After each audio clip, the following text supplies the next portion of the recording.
Hello, every pony. I mean everyone. Welcome back to another Halo 3 modding stream. In the previous one, I was working on Death Island, a remake for Death Island from Halo 1. But I decided to instead continue this series of streams doing Relic from Halo 2. The reason why is because I still don't 100% know how I want to adapt Death Island into the art style and whatever of Halo 3. So I decided to do Relic. I have a pretty good idea of what I want to do with Relic. Um, it's going to be basically a one-to-one remake because generally, I think that the Halo 2 and Halo 3 player physics are identical. I might be wrong with that, but if you look at like Zanzibar from Halo 2 and you take a look at Last Resort, it's basically a one-to-one remake, so it's basically going to have basically the same, not the same geometry, but like the same distances to where, people run and, jump and whatever. Same thing with, if you take a look at, I think it's Heretic from Halo 3 and it's Midship from Halo 2, basically the same map as well. So, but just in the art style, different art style. So, yeah. Um, let's go ahead and let's just get into it. Um, the bit rate is chugging on the stream apparently. Um, you know what? Let me check something real quick. I might know why that's happening. Um, I'll be right back.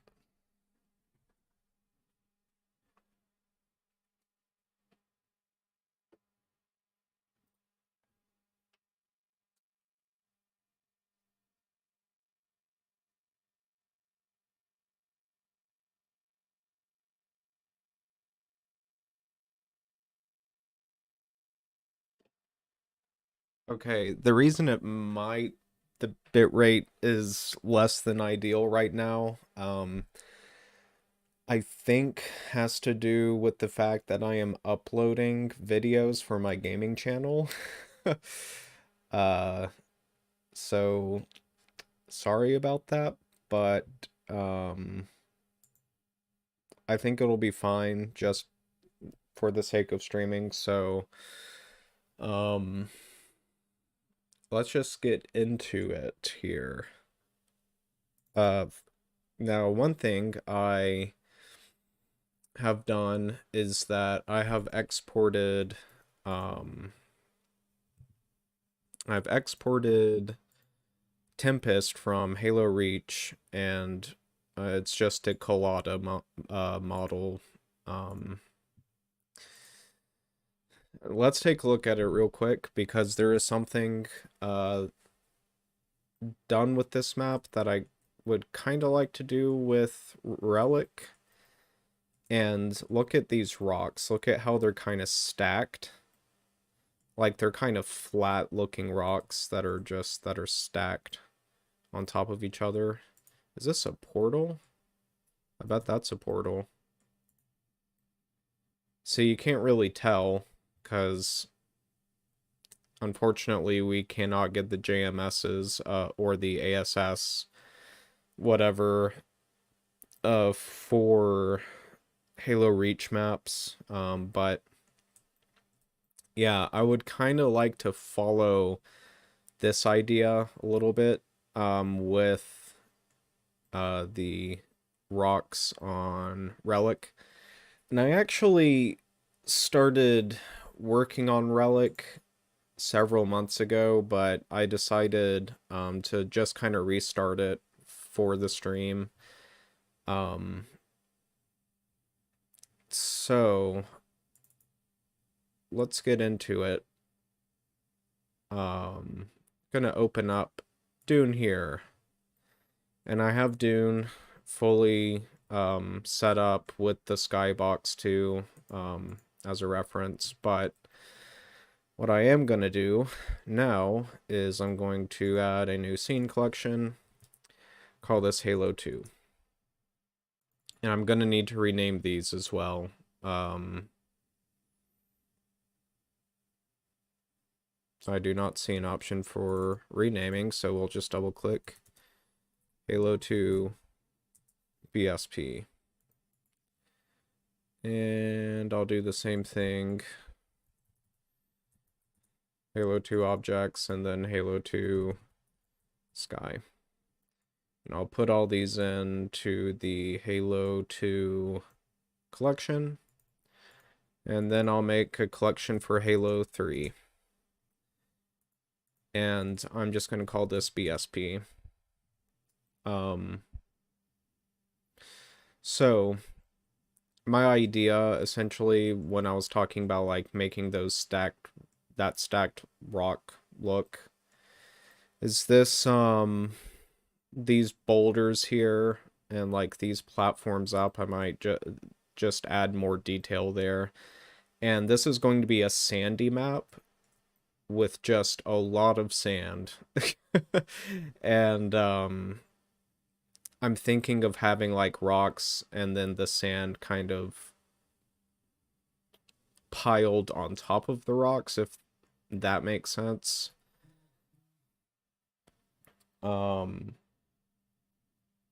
Yeah.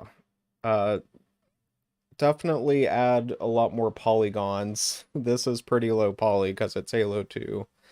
But I think the first step I want to do is actually get this Albatross set up. So I will do that. And there is luckily an Albatross in Sandbox, so we can basically just lift the Albatross from Sandbox over into this map. So what I'm going to do is append. And I actually want to go to Halo 3 modding here and go to Shrine. I think, yeah. And then get the, oh shoot, though, I don't know what it's called. I'm gonna have to open up another instance of Blender just to see what that Albatross is called.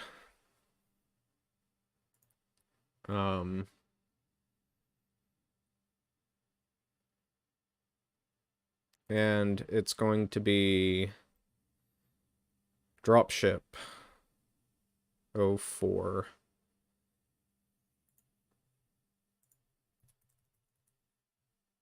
So we can just append that. And it's going to give us the frame, and it's going to give us this empty as well, because that's kind of like the parent, like object. I don't know why, because, well, actually, yeah, I would guess the decals, there are decals here. So I'm going to import that as well. Or append, I should say. And it should be that one. And yeah. I'm gonna delete those and delete these empties as well. Now, where is it? Where's our dropship? It's over here. So one thing definitely going to do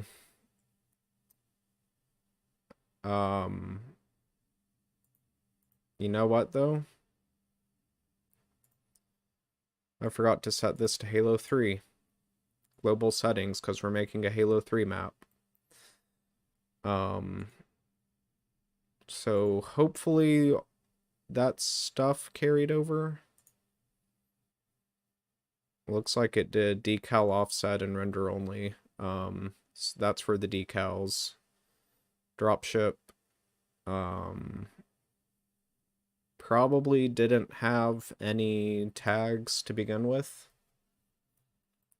So actually one thing we do want to delete with this dropship is actually this MP share, MP sand. Reason we want to delete this is that that's basically kind of a ramp. It is a collision only for players, so they can climb up this easily. It's kind of a step here, so if we take a look, there it is on Sand Trap. That's just there so players don't have to jump to get inside of this. So I'll just delete those vertices. And next thing we're going to do is we're going to rotate this. If we look here, ooh, it's actually, let's see what, ooh,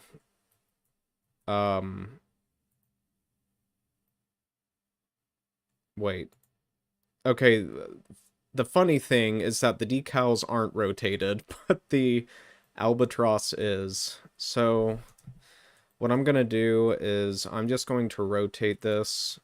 I'm going to rotate it around the 3D cursor. And try to square it up the best I can.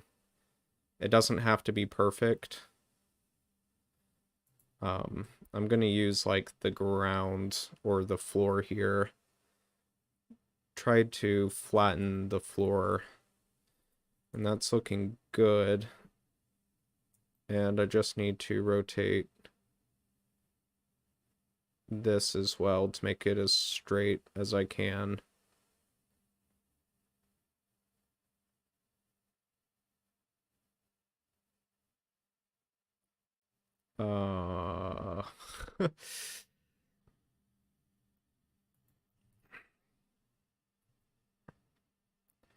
It's just slightly...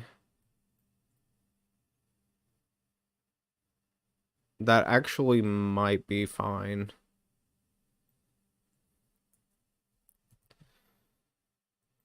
So we have the Albatross here pretty much squared up.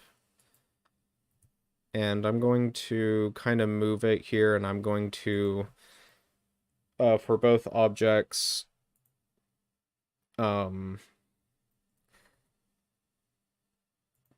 just going to apply all transforms, which is going to save, basically zero out this rotation here, and then put the origin at the 3D cursor for both objects. And I'm also going to just change the names. I'm going to change this to Albatross. I need to look, though, at Reclaimer's Library really quick.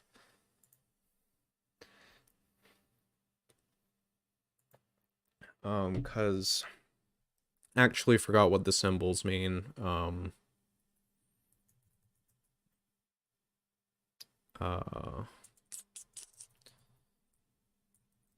Let's see. Yeah. Additional info. And it's going to be an instanced object. We can close out Sand Trap here. And what's the question mark? Light object per vertex. Not sure why that's the case, but whatever. Now, one other thing. Now, I'm going to do this off of stream because this is going to be just really tedious work. So after I'm done streaming, this is what I'll work on. Because the Blender importer, separates each polygon, the polygons are actually not connected. So I'm going to have to basically just fix all this and then set set sharp edges and stuff, which is going to be a little time consuming and a little tedious, so I'm gonna not worry about that for the stream. Now the next thing is, well, we can get rid of this, we can get rid of that material.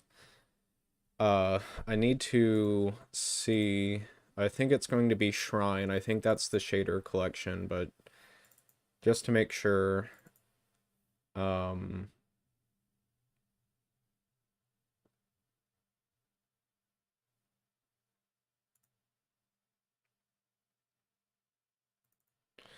I'm just gonna search for it.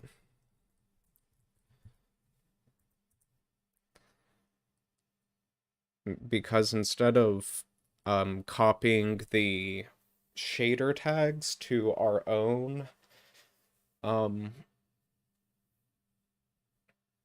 shader folder, I'm just going to, well, it should be fine if we just put Shrine in front of HEV 1 and 2.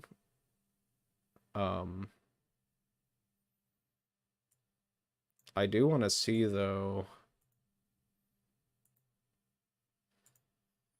what the difference is. So I guess HEV2 might be the inside. And HEV1 might be the outside. Oh, well, we can see here with the different colors.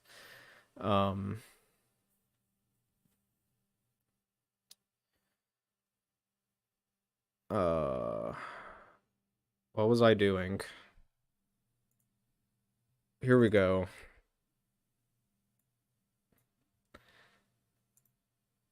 So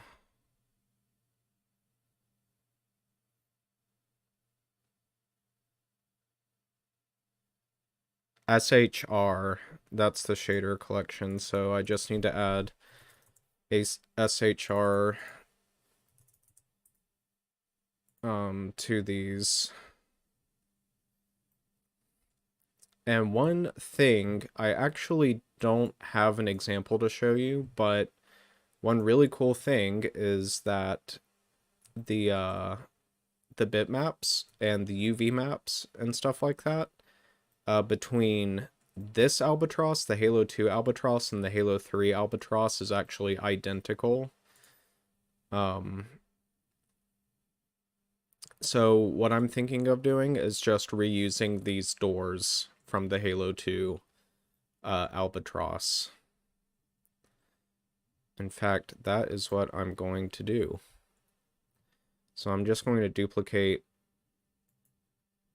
that, and I'm going to move it over to our Halo 3 Albatross.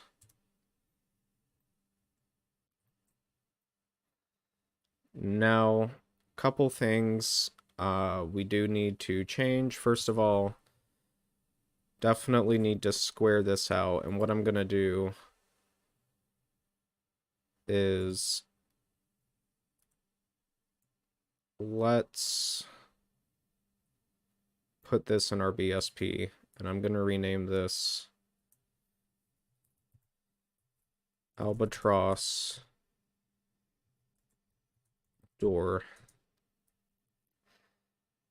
And this is definitely going to be an instanced object because we're going to be making 3 of them.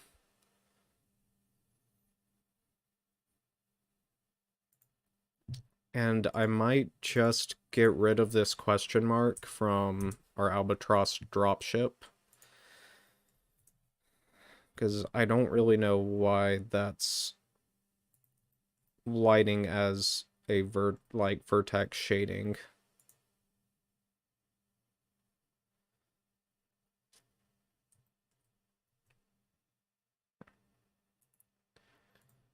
Um,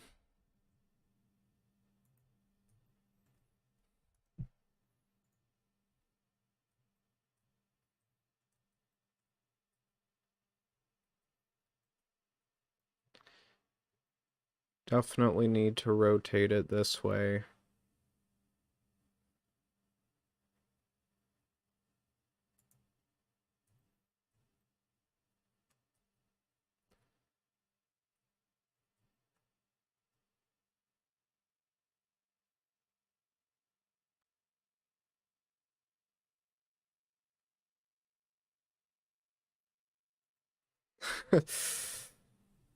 uh, this is harder than it looks. Just get it closer there to the 3D cursor.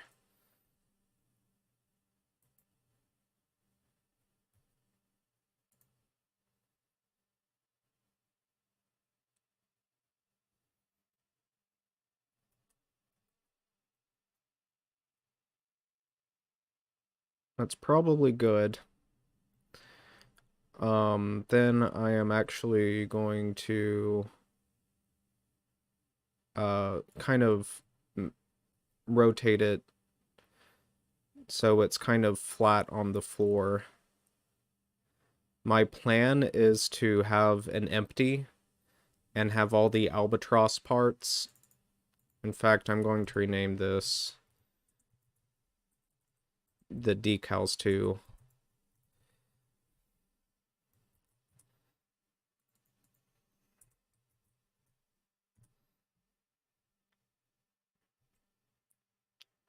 And then once we have all of our components,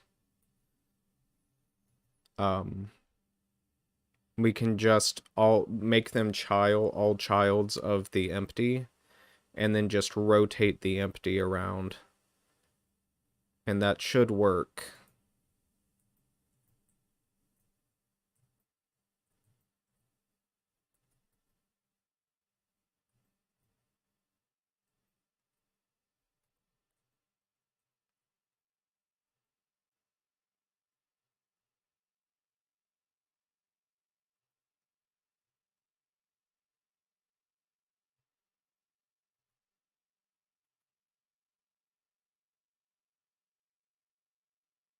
I think that's probably good enough. Um,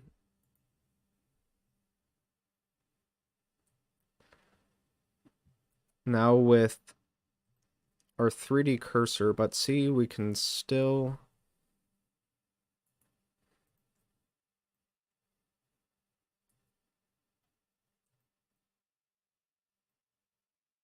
So it's still not straight on, so I'm going to try to rotate it. We rotate it on the...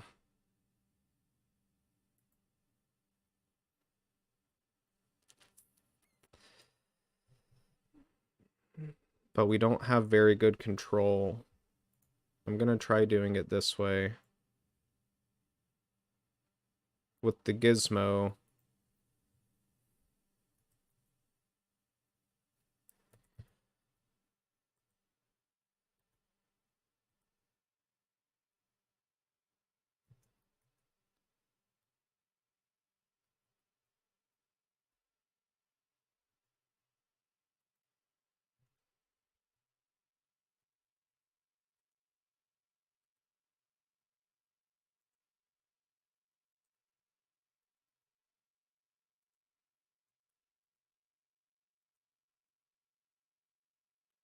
Now that's probably good.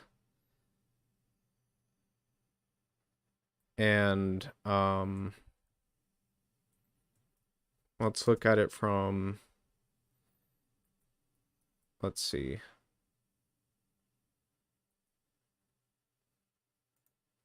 You know what, if we go into wireframe, might have a better idea.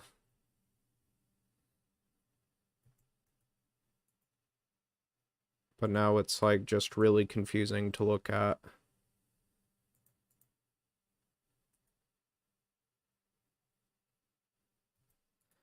We need to rotate it on the Y axis.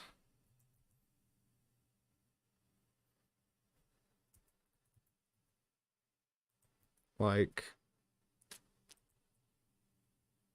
maybe like that.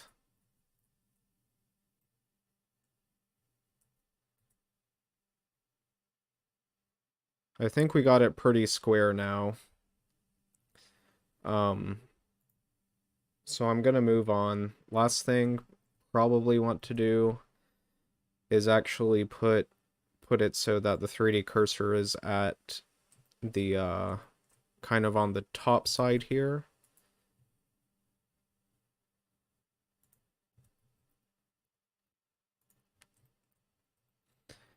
Because I think this is how the door is meant to pivot.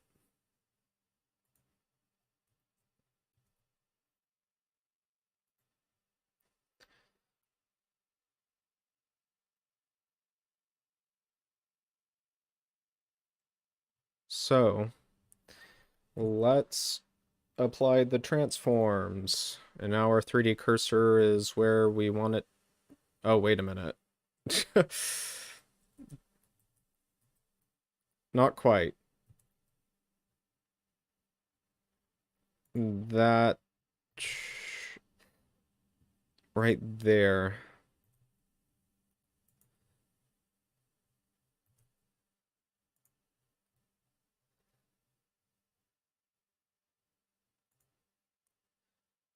Um,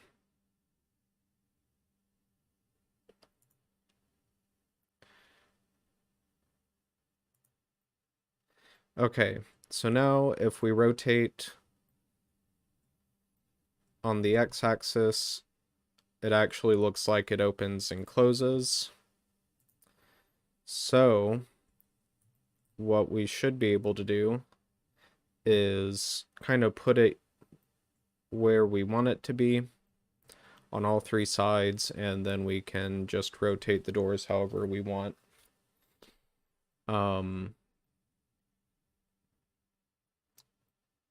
But before I do anything else,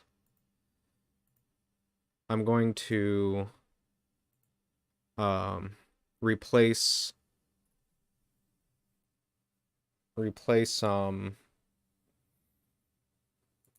the shaders here.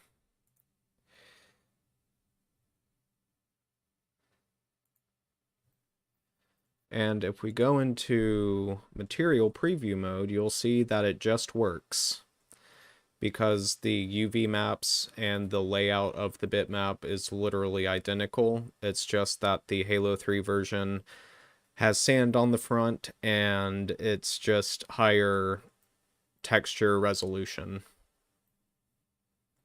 So what I'm going to do now, I'm going to go into edit mode, and I'm going to select that vertex there, cursor to selected.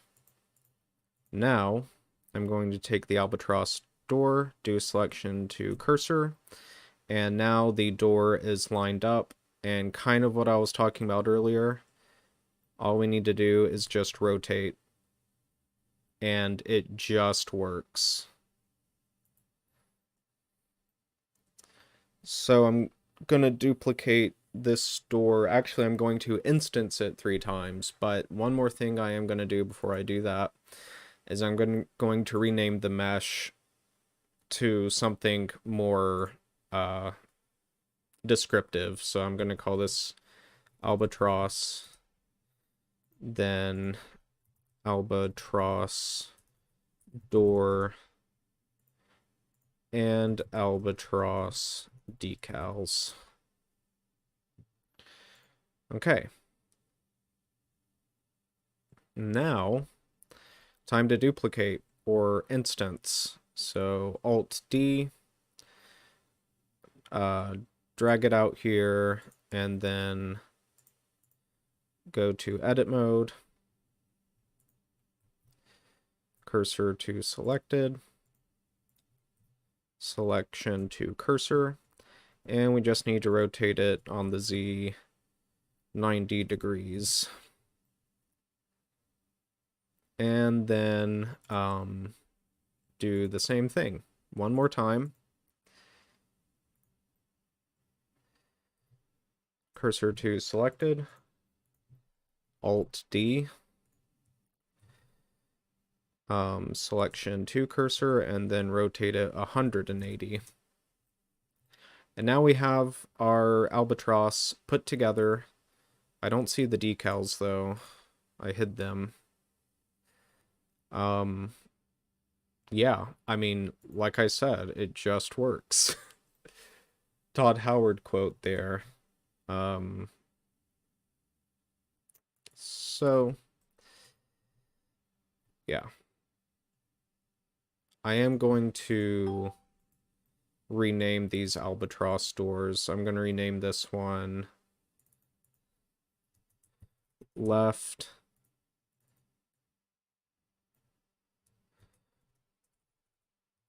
rear, and right. Now I'm going to make the empty, and this I'm just going to do plain axes, but I am going to make this a lot bigger so we can actually see it.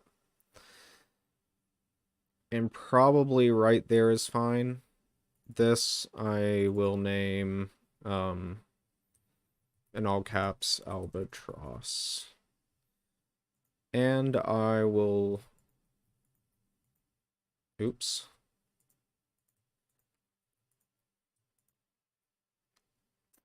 Okay.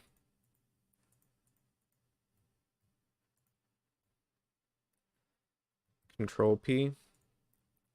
Now all we need to do is just rotate this empty and we have full control over the decals, the doors, and the body of the Albatross. And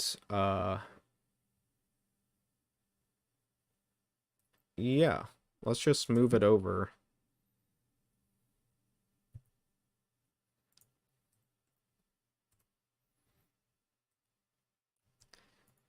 Except we don't want it to be on 3D cursor anymore.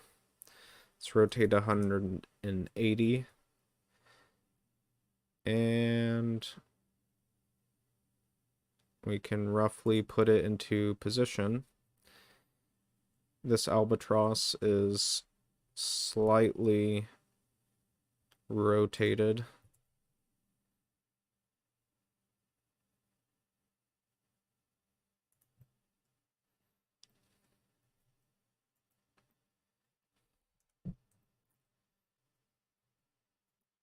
I am going to turn on local orientation though.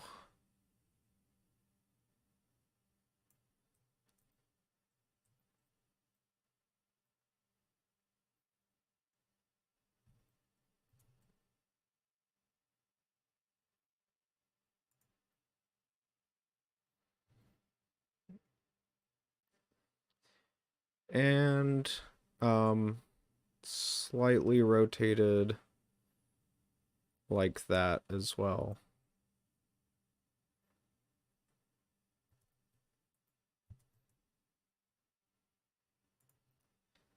And that should get us fairly close. It's still not perfect.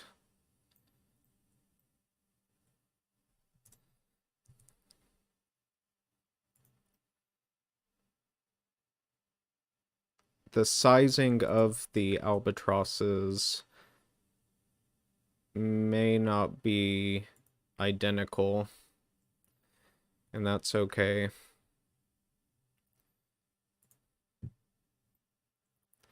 I'm just going to rotate the doors now.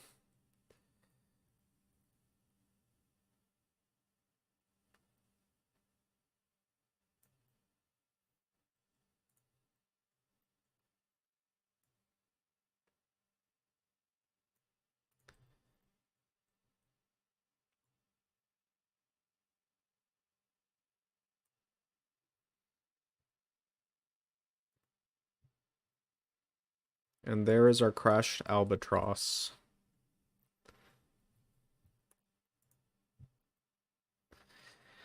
And like I said earlier, off stream, I am going to fix up, because like I said earlier, like I showed off, these polygons are not connected, so I'm going to have to merge vertices and set sharp edges. I'm going to have to do the same thing on the doors, but I only have to do it to one door, and then the changes will also apply to the other two doors because they are the same mesh. I will have to apply an edge split modifier though to all three doors separately. But we have our Albatross done. The next thing, that was probably the easiest thing. The easiest thing out of the way, the simplest task for recreating Relic. The next thing I am going to focus on is the terrain.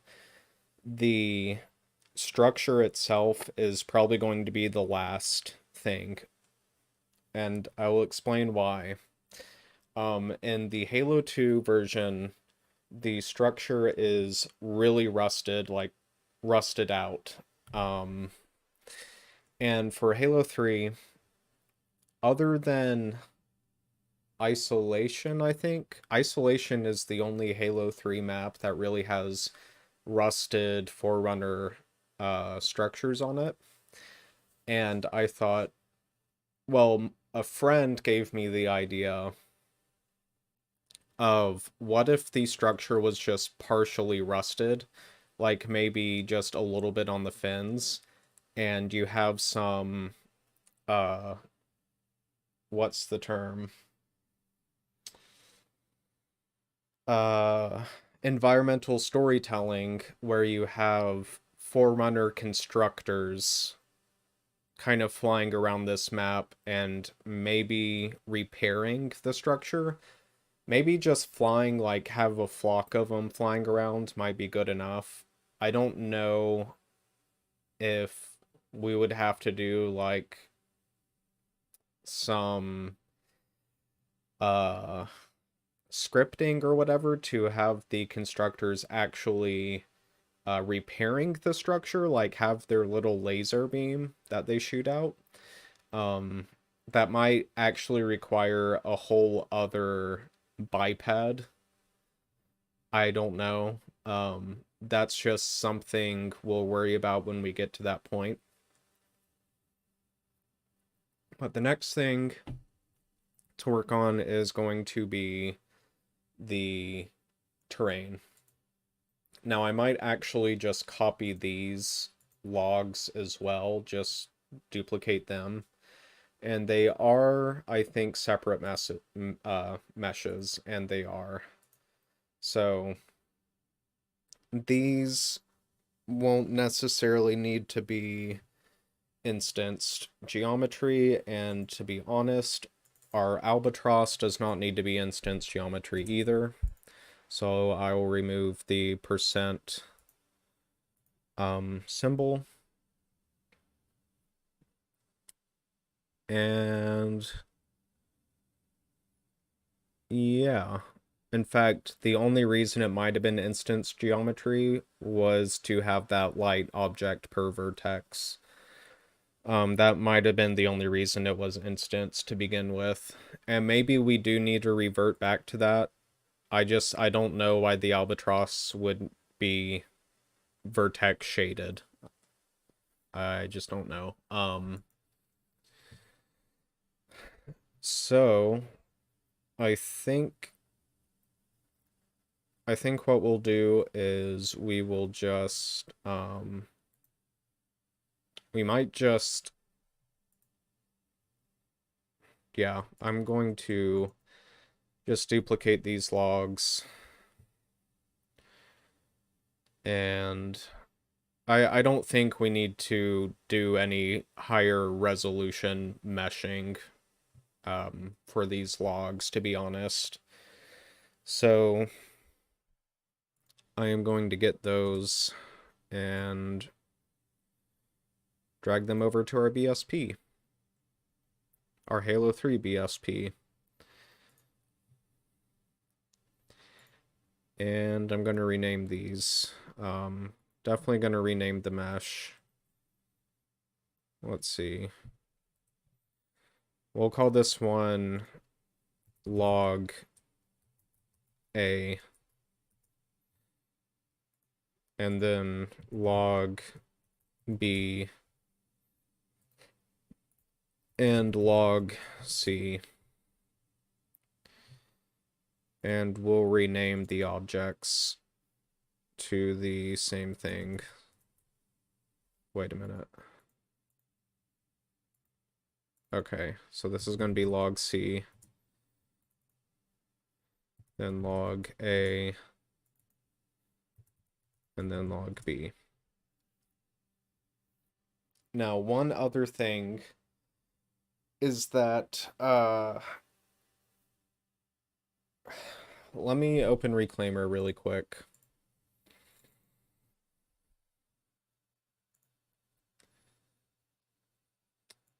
And, I don't know if Reclaimer has support for the Halo 2 MCC map, so I just have the original Xbox map there. The next thing we want to do is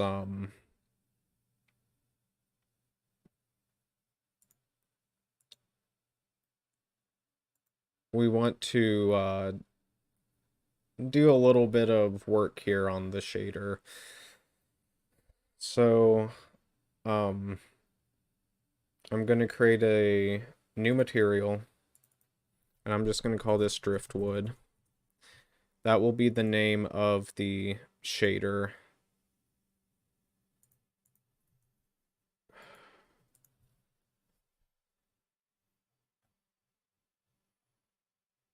There it is. And there it is.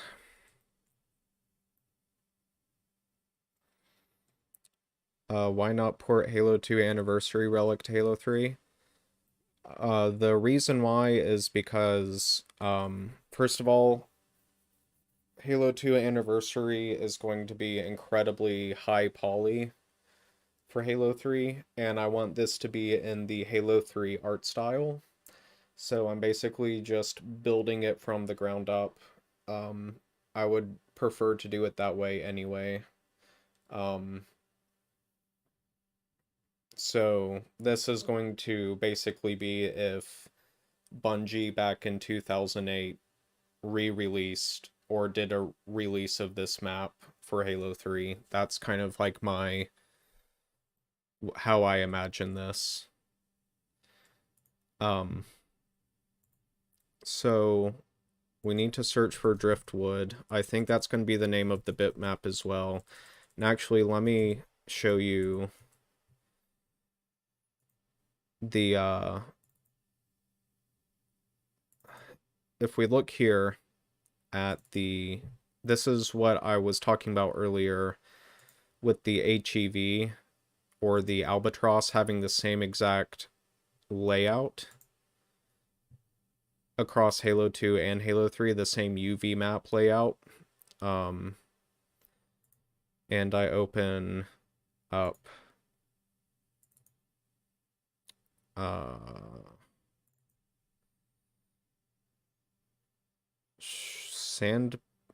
Shrine. If you take a look here, this is HEV1.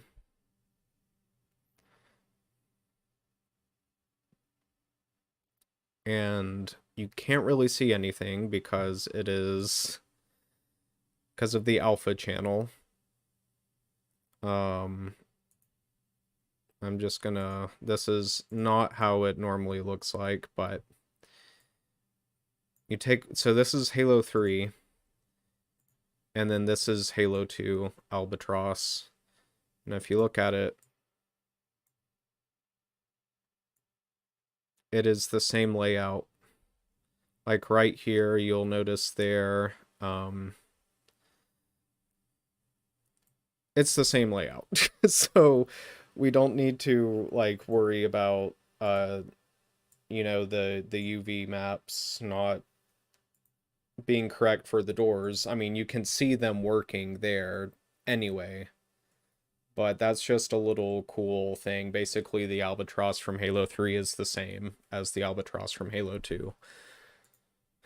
So next thing I am going to look for is the Driftwood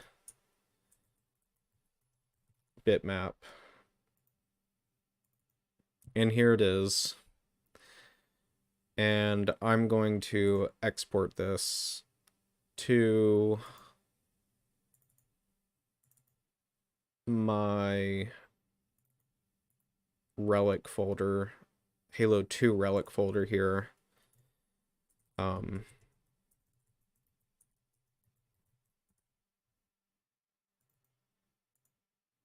Save it. And what we're going to do now, I just thought of something. I did not set the shader collection for the decals, but there it is.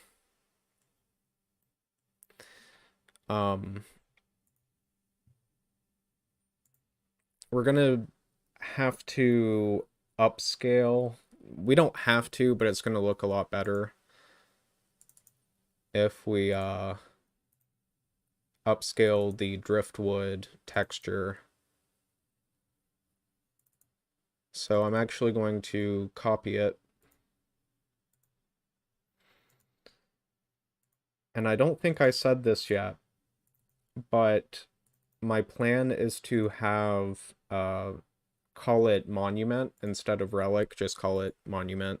I think that's a cool name for it.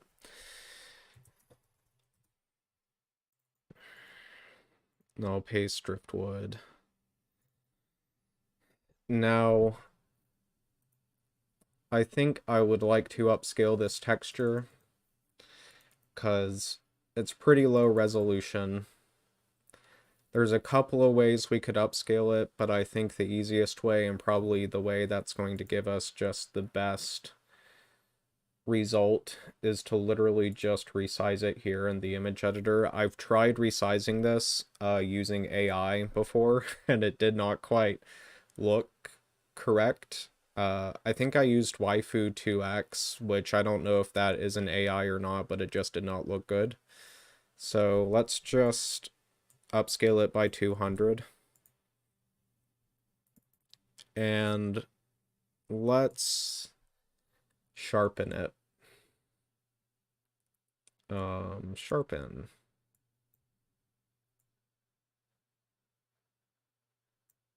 Let's zoom in somewhere, like right here. Now let's try it.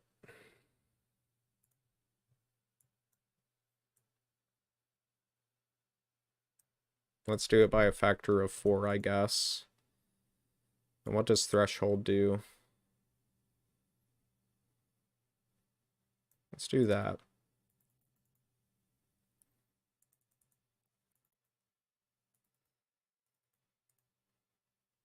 If we wanted to change this at some point later down the road, we could do that, but that's probably good enough. And yeah. Now I have a special program here on Steam that I bought a few years ago, actually probably several years ago. It is called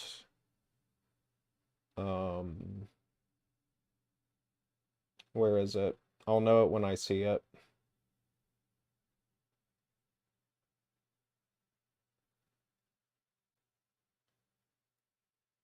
Mindtext 2. And this is a neat little program,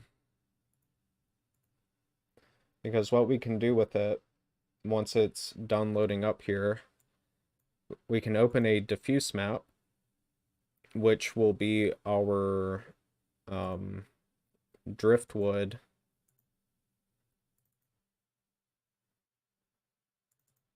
Driftwood. Oh, can we do TIFF? There we go.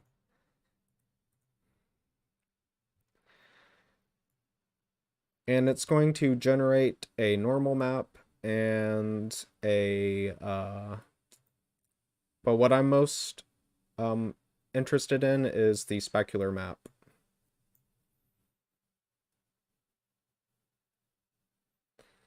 So yeah.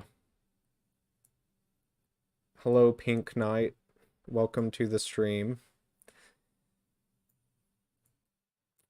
Let's take a look at what it looks like on a box.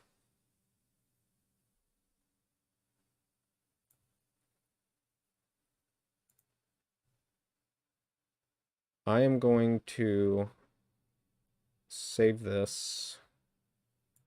This is going to be our specular.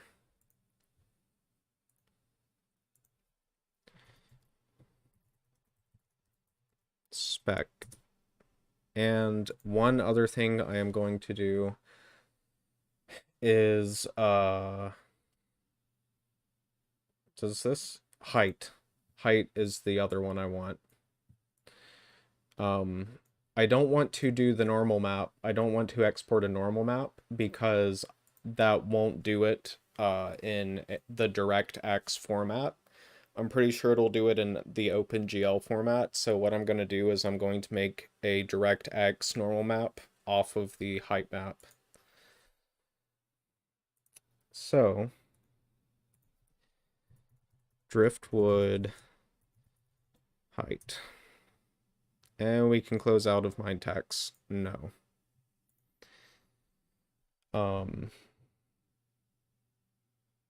Let's open up actually I'm going to rename driftwood to driftwood diffuse, and then I'm going to open up driftwood and driftwood spec.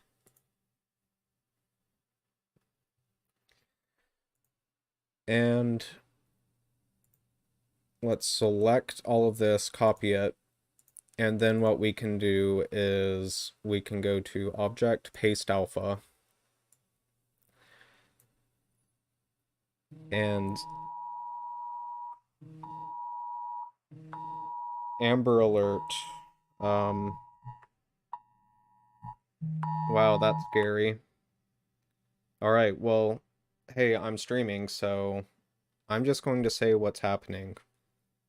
Child abduction, Amber Alert, Rutherford County, North Carolina, gray, 2012 Dodge Journey, license plate number KAW7288. There's only one person watching my stream right now, but if you happen to be in North Carolina, look out for that car. Rutherford County, North Carolina, gray 2012 Dodge Journey, license plate KAW7288. And that's a North Carolina license plate. That's very scary.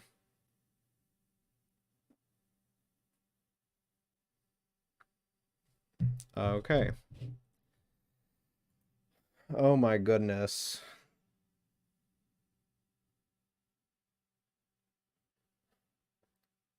Alright.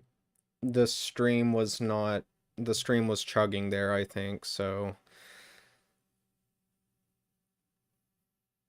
let's try this.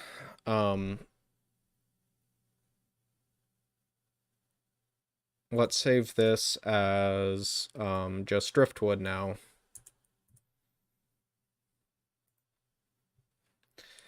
And the reason why I am keeping diffuse and spec is in case we need to make any changes later.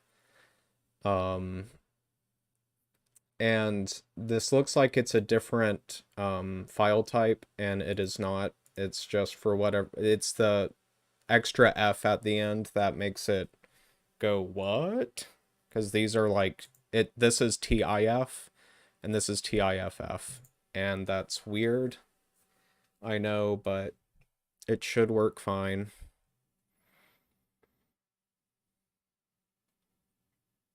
So let's make the height map now, or the normal map. So the next thing I'm going to do, open up Blender. Let's get rid of the light and the cube.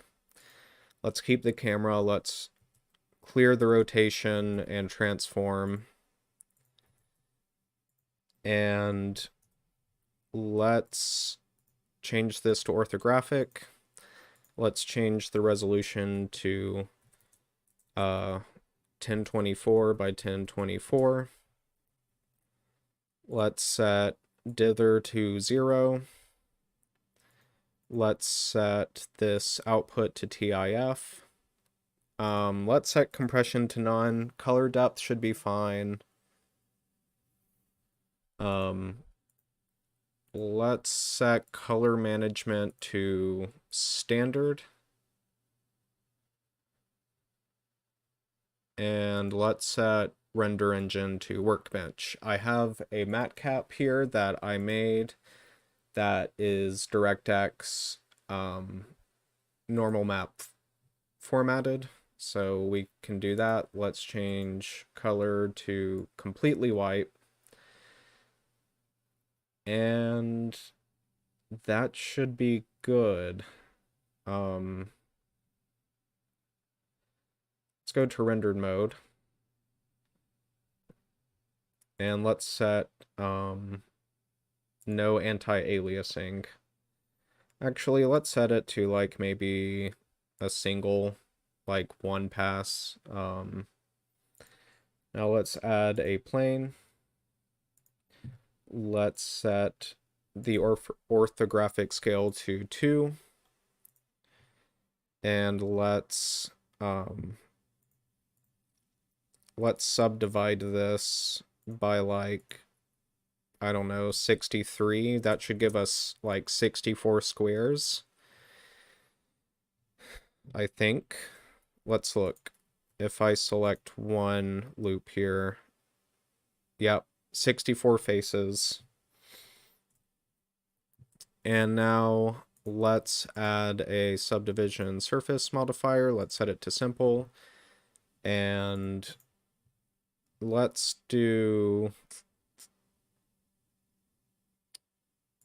try 2, I guess. That should give us enough. Now let's add a displace modifier. And let's get our height texture.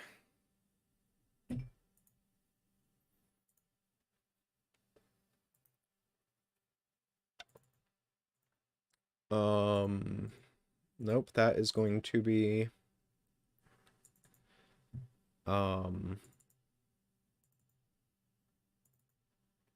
driftwood height.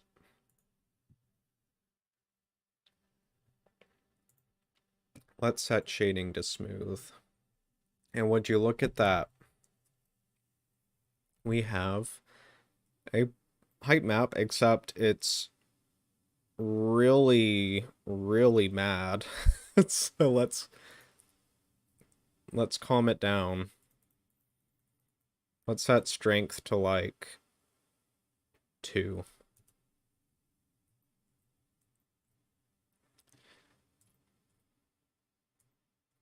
And that should be good. I'm not gonna save this because it's not gonna, didn't take a whole lot to do, but let's actually set this to, because what I'm gonna do is I'm going to tile this in case we get some like edge bleeding on our image, just tiling it so we don't get that, just in case. And the render one is going to be the one that we need to worry about, so let's render this. And this will be our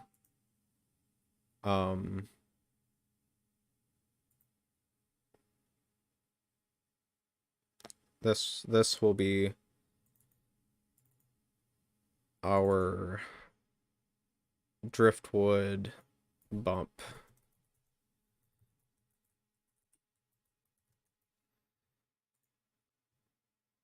And I think that's good. We'll save this. And we can close out of that. We don't need it. I got a text message here I need to respond to just real quick.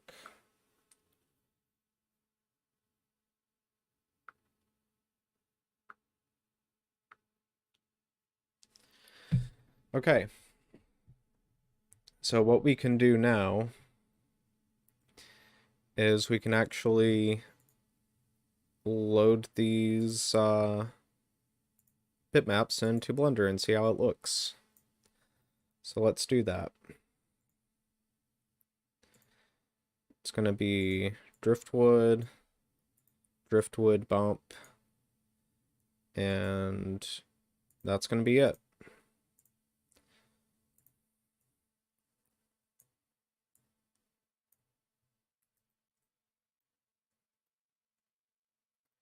So there is the texture, and let's put this into specular, alpha into specular, and that's already looking a lot better. Let's put this into roughness as well. And then let's set up the normal map.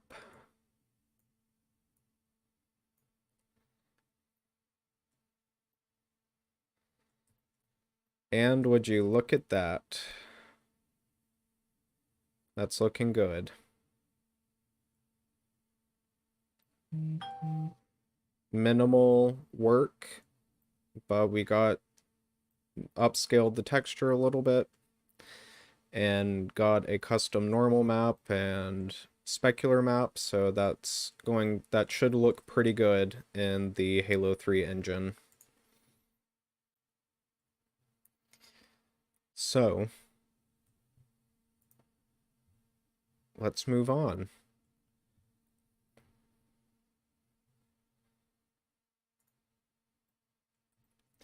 So like I said earlier, the structure is going to be the final thing I'm going to worry about. I am probably going to do, well, I'm going to do the terrain next for sure, but I might do the water after doing or before doing the structure. I kind of have to see how exactly to do water. It kind of depends on what water you use. Like if you use the water from Valhalla or use it from I almost said Zanzibar, Last Resort. Zanzibar, Last Resort, same thing.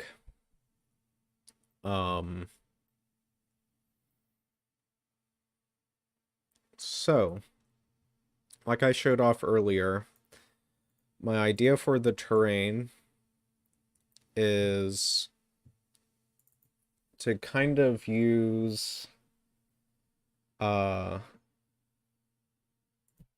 this as an inspiration.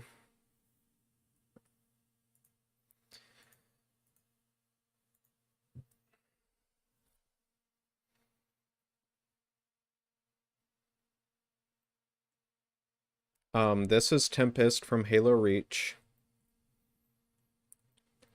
And this kind of layered rock.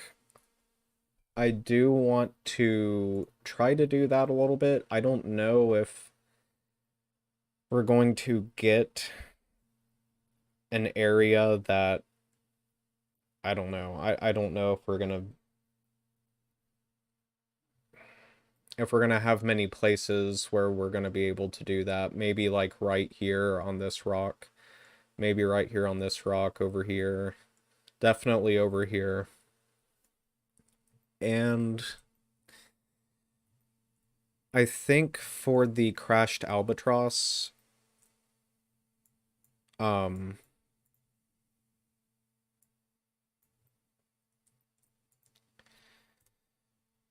I'm going to maybe make this a sand dune and maybe have like some rocks right here next to the water. So the sand isn't just falling into the water, but have it so that the dune have it crashed into a sand dune to kind of like soften the crash. Also, because even though you can't see it, there's like sand on the underbelly of this albatross here. And this is going to be generally just a sand map. Um, the original Relic had some like green, almost grassy places, but I'm just going to keep it to sand, to be totally honest. So I guess we should just get started on the terrain. And to start us off, I am simply just going to add a single vertex.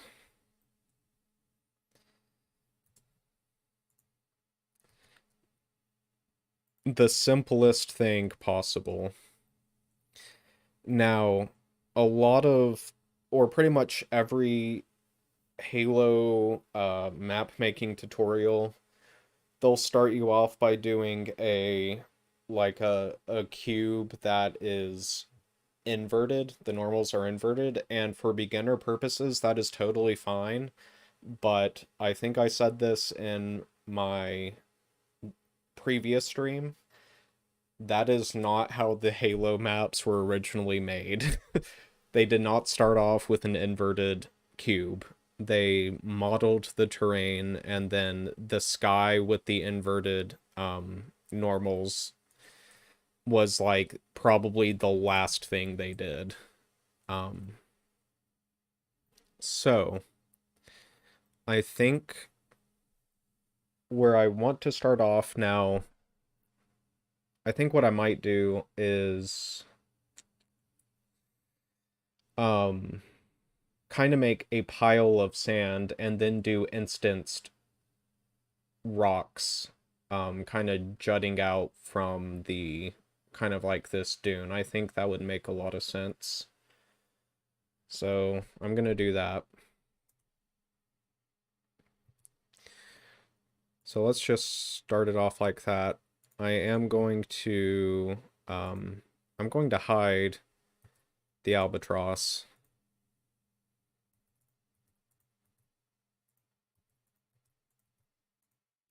Just hide all of that.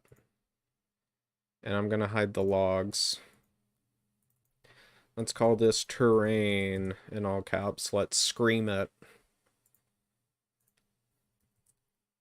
And then name the mesh as well.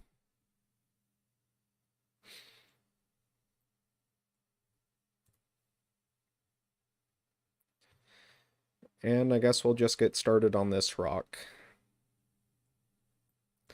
It might make more sense actually to do the rocks first, perhaps. And I have some rocks here. No, I'm not going to use these rocks, but just kind of getting a mental image.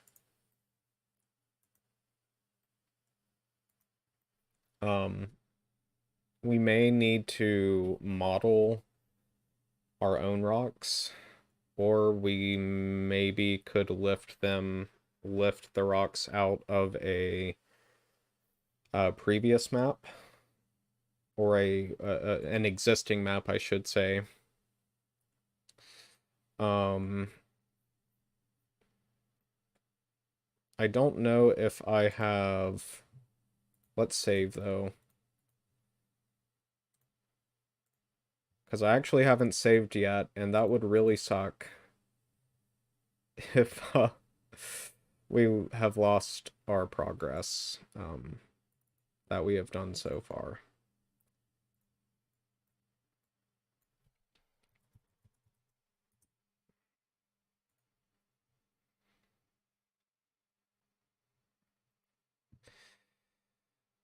Let's see what maps I have.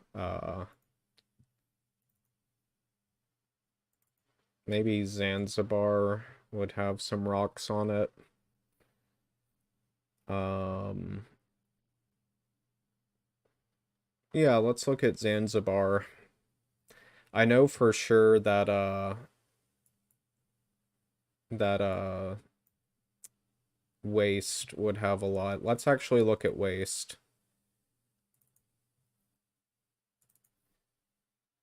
And we might just import the rocks from Waste just to save on some time.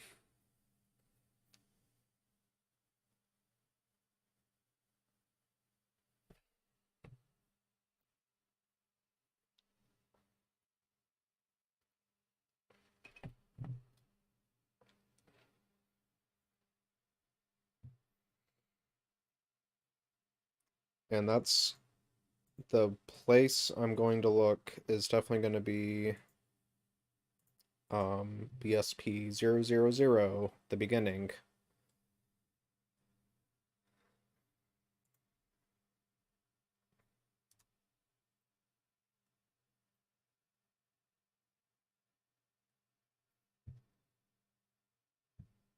Hmm. These rocks are pretty round, which is what I was um thinking. I knew they were going to be round.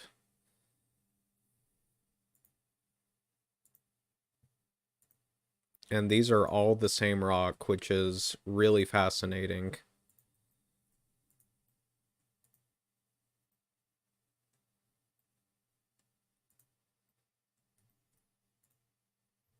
Now, we're going to have to be careful, though, because there are limits.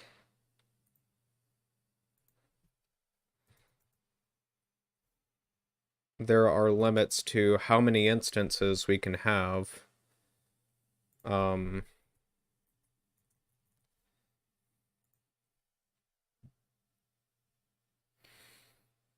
and the limits should be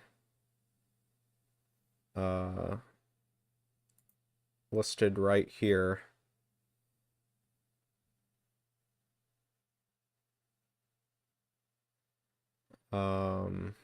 First of all, per structure, we can only have... I don't know what collision materials necessarily means. I don't know if that means render only materials or like all materials that you can collide with. Because, wait a minute. I think there would be a max materials overall. Instance geometry limits. Maximum vertices per instance, we don't need to worry about that. Maximum indices per instance, I don't know what indices are.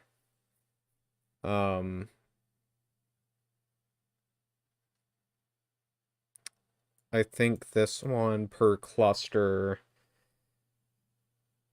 Oh, we're limited to 4,900 or 4,096, which actually is quite a lot.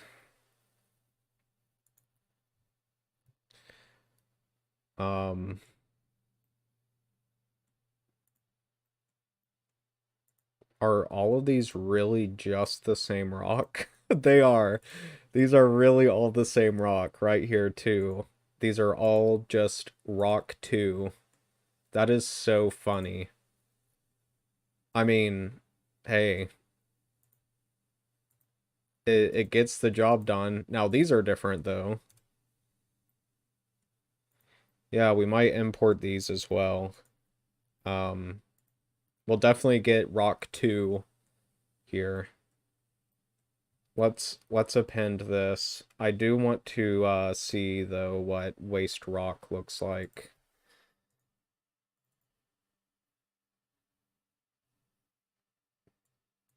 So I'm going to open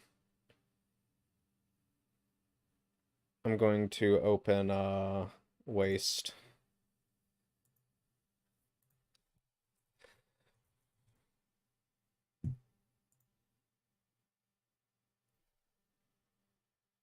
Um,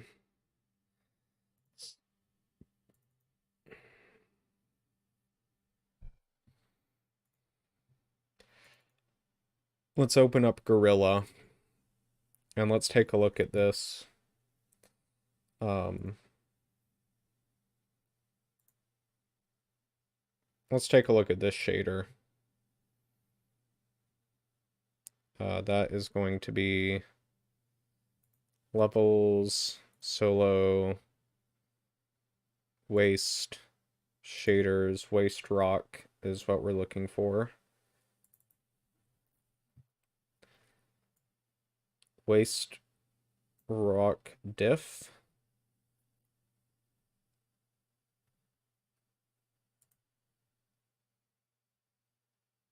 Interesting that waste rock bump isn't the bump map. But it's the detail map. I see what happened here. They basically just switched the bump map and the detail map. So this actually is the bump map. So let's get these.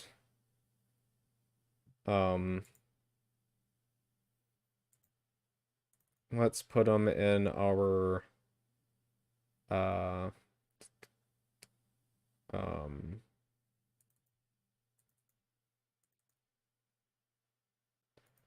let's put these in our folder.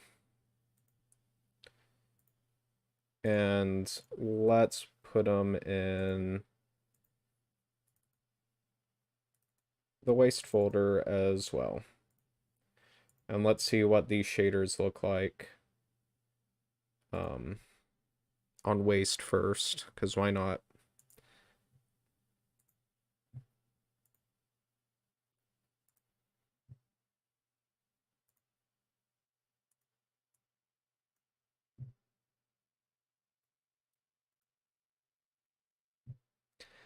I'm getting the waste rocks specifically because they should have like a sand color to them.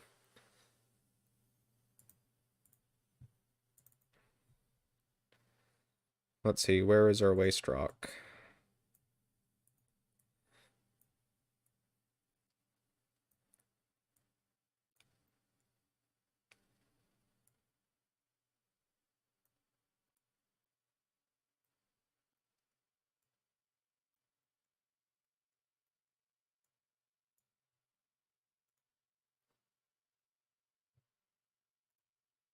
Um,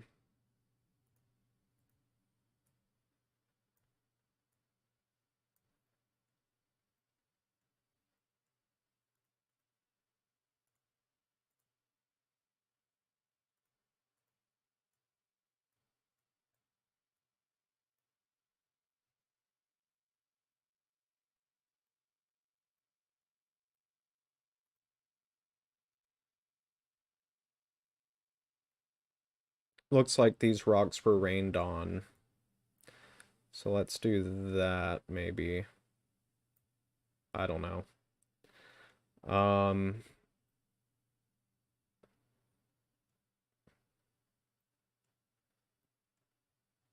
Yeah. Or let's just not put roughness on to begin with. Let's put roughness on, like, I don't know, 75.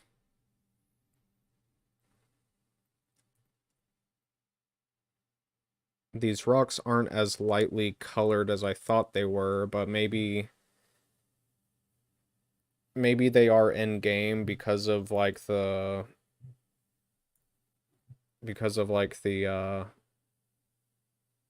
albedo color or the specular tint maybe. Yeah, this is kind of a funny little weird quirk.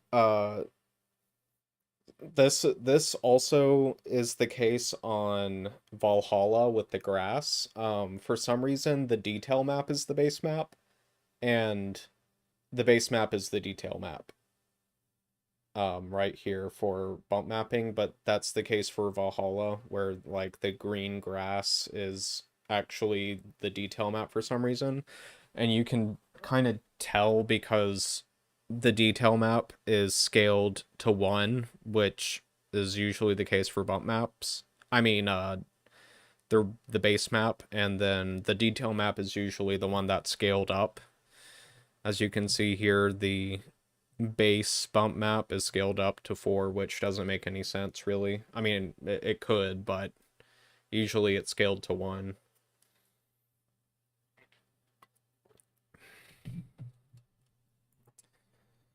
So,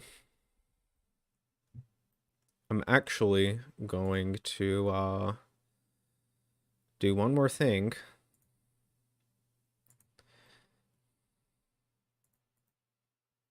And that's add the albedo color,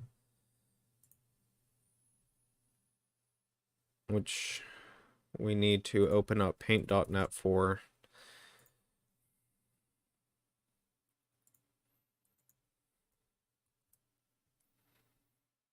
And we can actually close out of Gorilla because I'm done.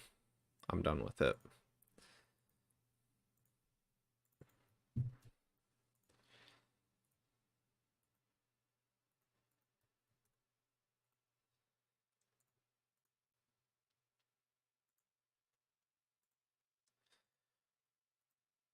And you know what? Why don't we...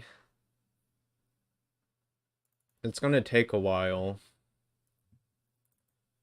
Well, why don't we open up Waste and look at these, how these rocks look like in game.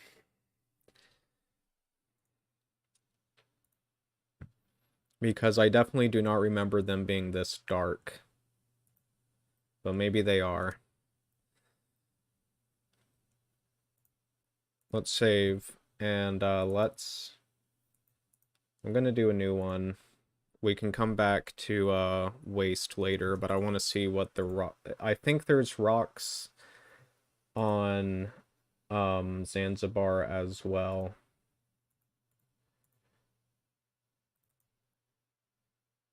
So let's take a look at Zanzibar, Last Resort.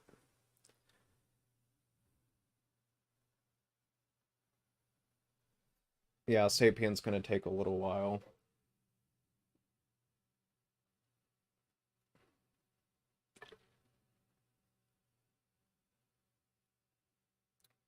Wow, am I just doing too much? Let's close out of this.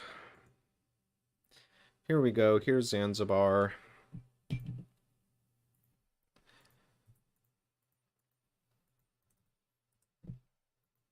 Let's get all these pesky portals out of the way.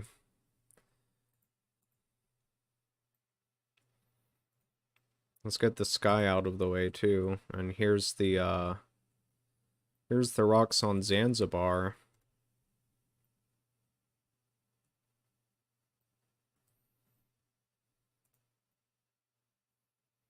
Are these are all different.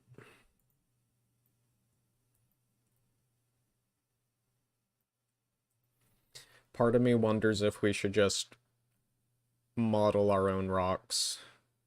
That honestly might be the better option. Beach Rock Rough. We might use this shader, because I think that shader has more of a sandy color, sandy rock color to it. Let's take a look at the UVs.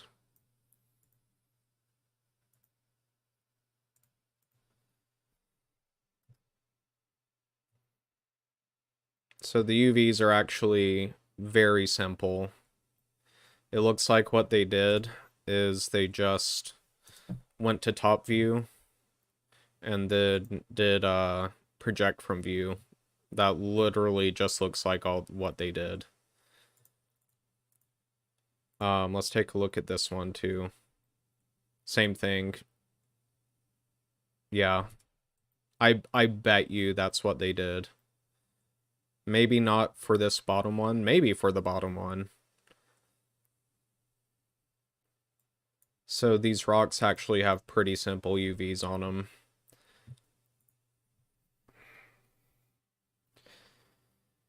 I'm mainly interested in what the shader looks like. That's mainly what I'm worried about.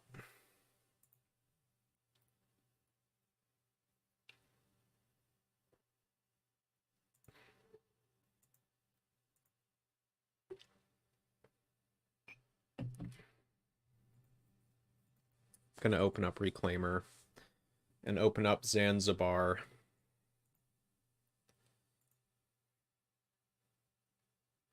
Um,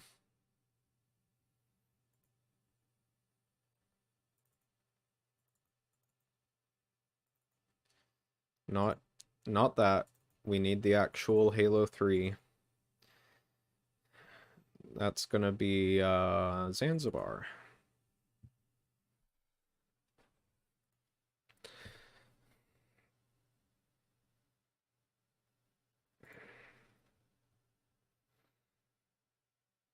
I wonder how much faster it would have been if I just opened up MCC and loaded the Arc.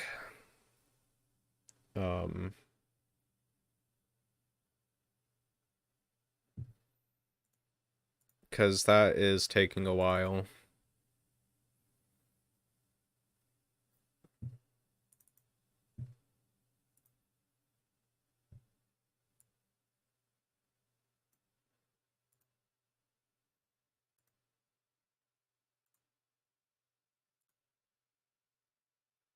Beach Rock Rough is what we're looking for.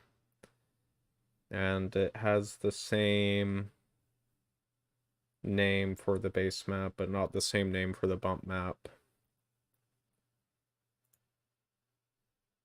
That is indeed the one we're looking for.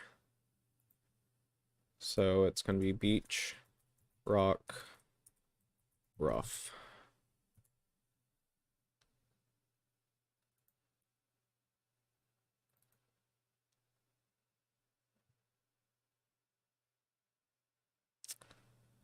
Interesting.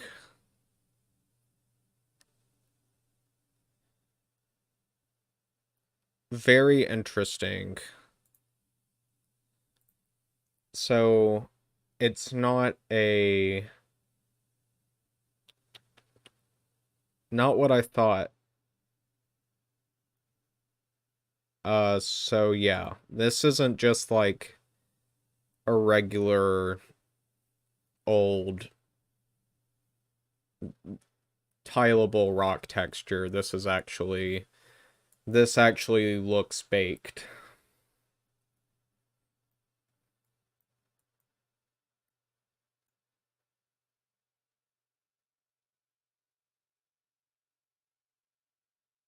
So maybe we won't be using this shader.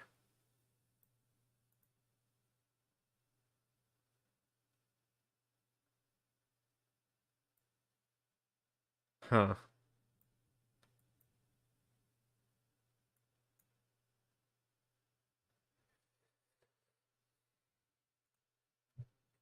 Let's look at ambient CG, where we can get public, not public domain, but basically public domain textures. Let's just look here.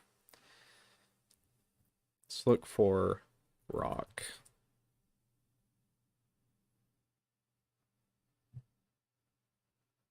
Oh, it already searched.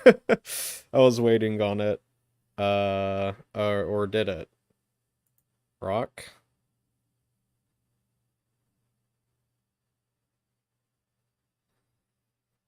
Um,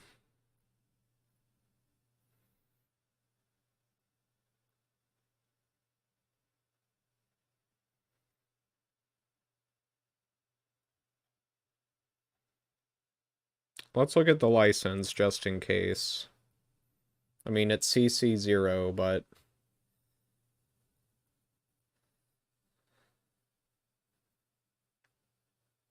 okay.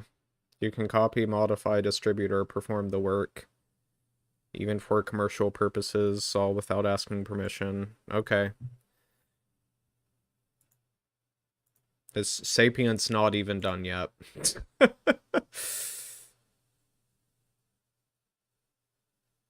I'm gonna close out a reclaimer. So the question is,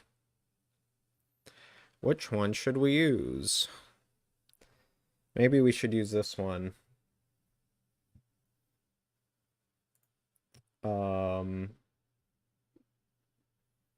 This one right here.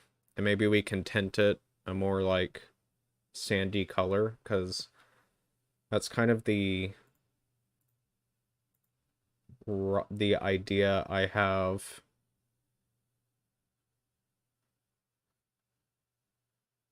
For what I want, like, the rock faces to look like.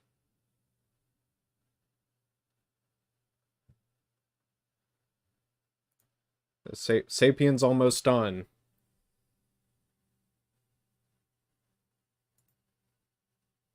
It is almost done. Well, I thought it was almost done. Usually when it has that, compiling... Oh, there it goes. There it goes. It's done.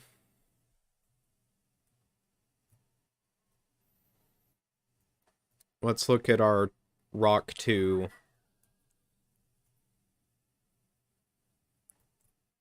Okay, so that's actually looking pretty good. I like that shader. I'm liking that. I'm liking how those rocks are looking. So we might actually use this. Maybe not the rocks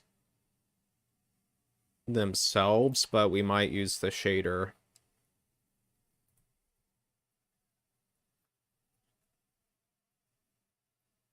Yeah, I'm definitely liking the... Definitely liking them. Okay, basically we waited all that time just to see what those rocks looked like. And I might just close out of, Sapien now, because I don't think I want to look at anything else.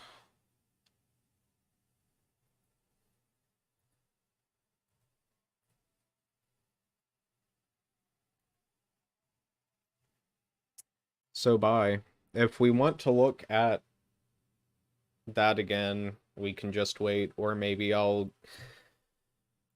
will open it through MCC. Because, yeah, that would definitely be the faster way to do it. We just wouldn't have, like, we would have to, like, kind of play through the game, sort of. Not to look at those rocks necessarily, but, um, yeah.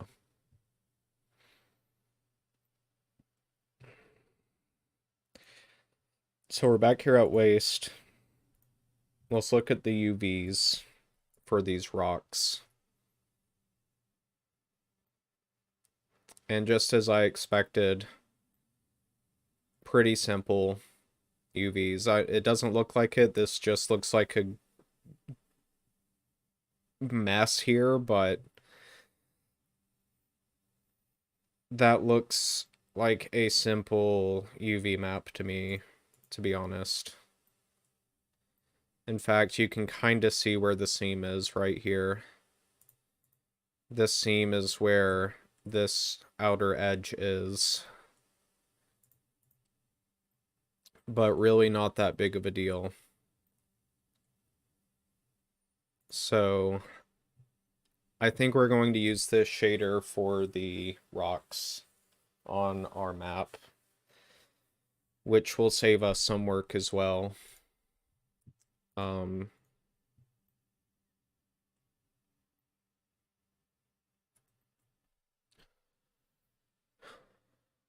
So I might have an add-on rock generator. Let's see what kind of rocks these can generate.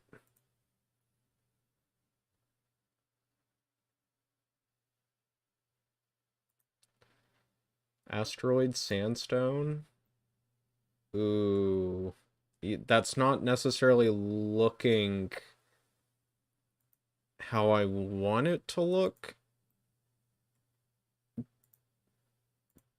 But this might be a start. This might be a start. This might give... you know what, though? This is an incredibly high poly model.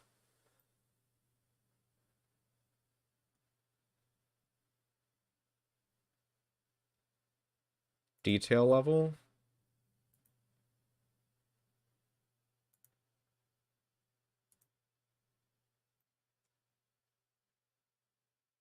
This is such a high density model. So this is not usable, but it's giving me ideas.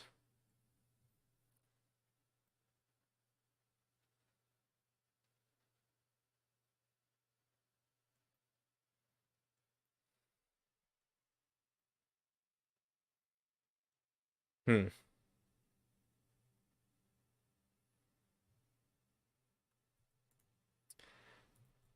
I'm just going to undo that. Not just delete it, but undo it. So it's not really in our file.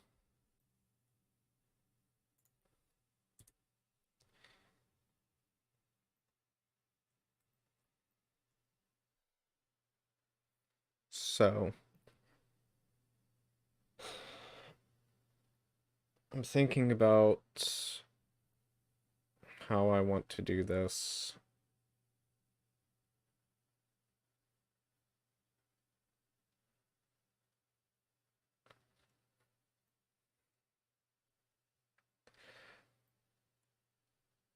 Let's just append at least rock 2 here. Let's just append that and see how we might be able to use it.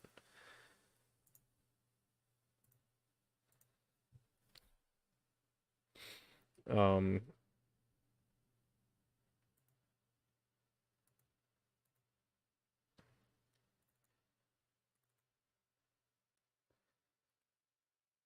rock C35.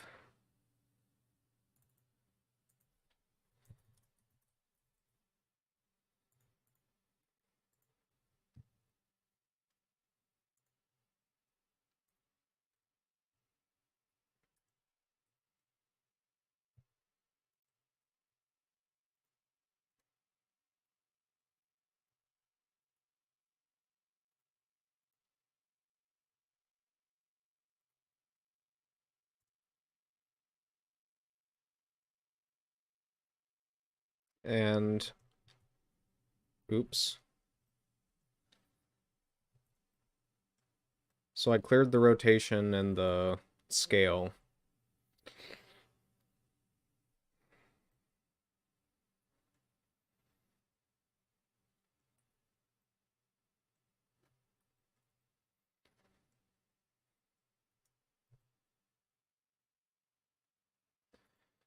What if I rotate it like so, scale it up a little bit,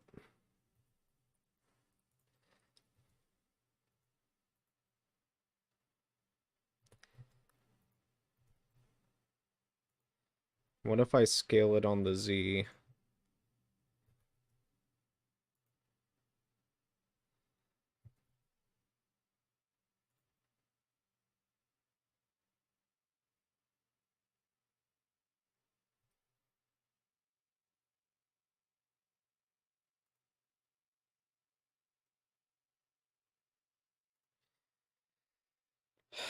I think it might be beneficial if we just modeled our own rocks. I don't know.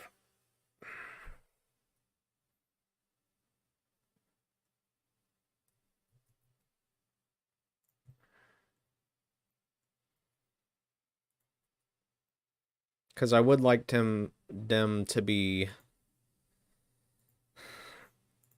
square, more squarish, kind of like the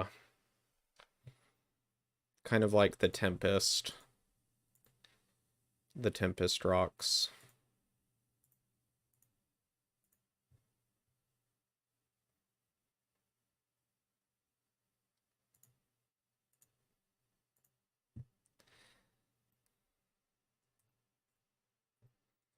Although part of the reason why they look so square is because they're fairly high poly as well.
Hmm.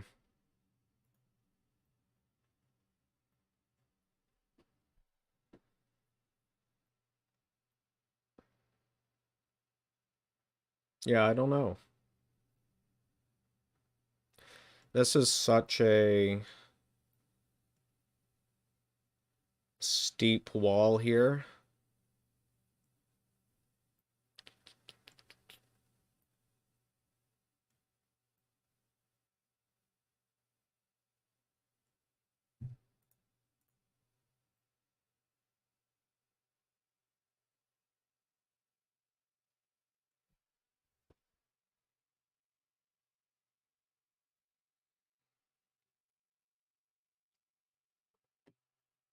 Hmm.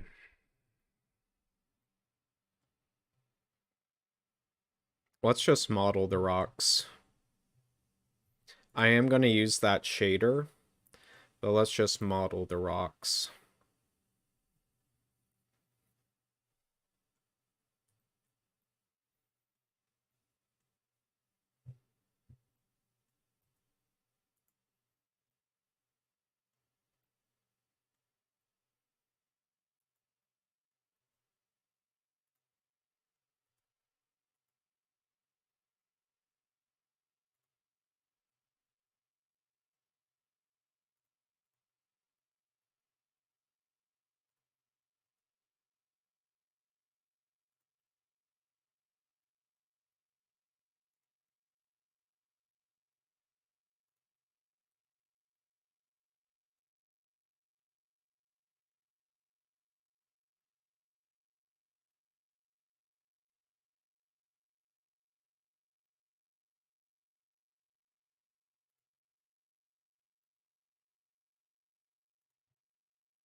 And this is not going to be a 100%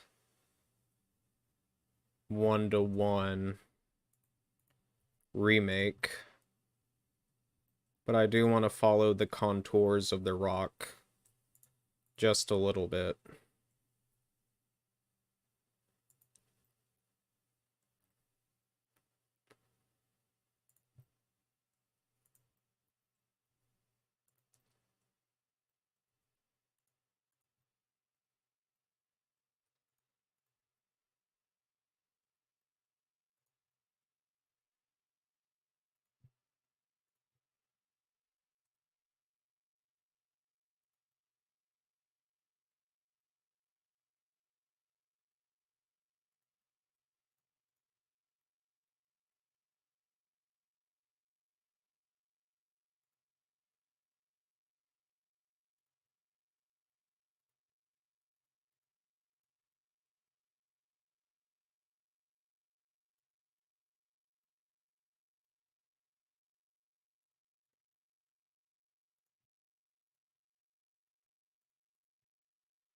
So I do want to make kind of a more square rock shape. And I'm adding like a little bevel here. In fact, let's do shade smooth.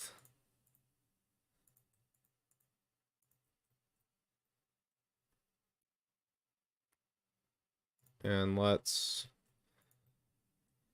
go up here.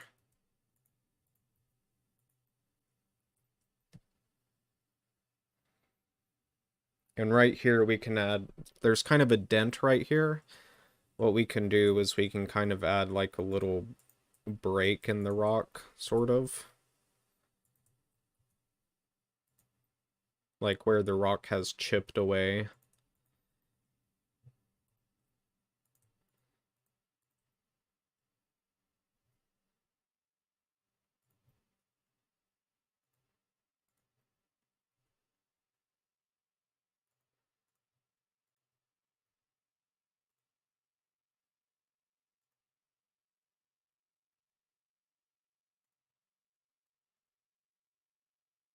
Or that can be like where one rock ends and the other one begins. In fact, let's do that.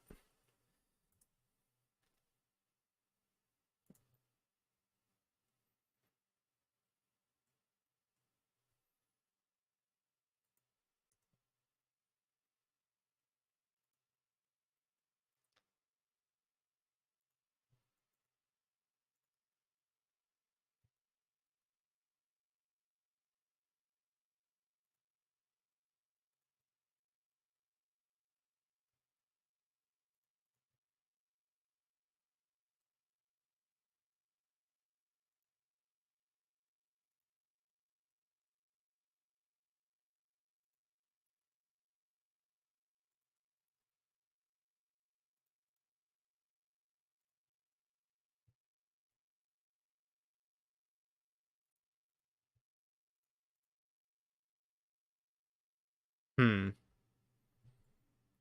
Actually going to,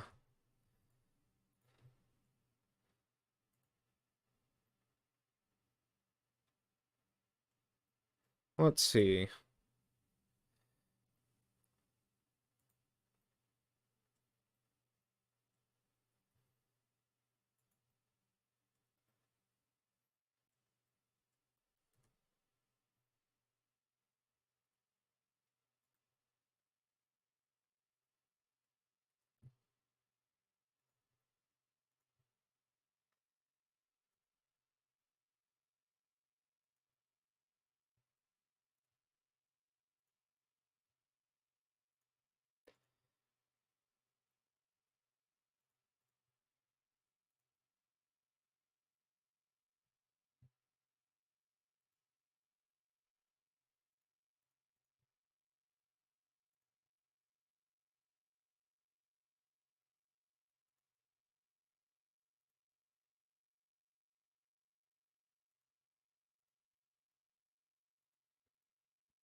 This could be like one rock, and then we have kind of a bevel here.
Hmm.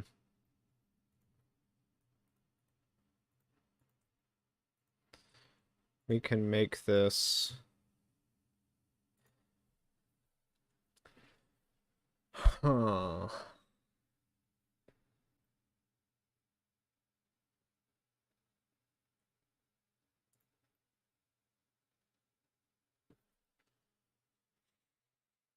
You know what?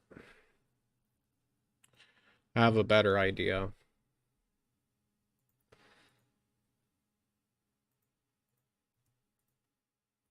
Oops. Just faces. I'm gonna scale this up in about every place I want there to be a rock.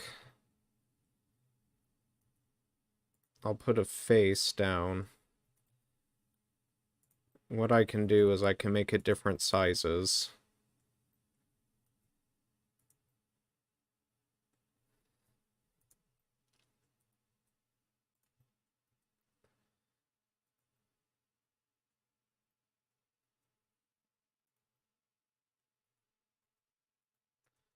To give it more variety.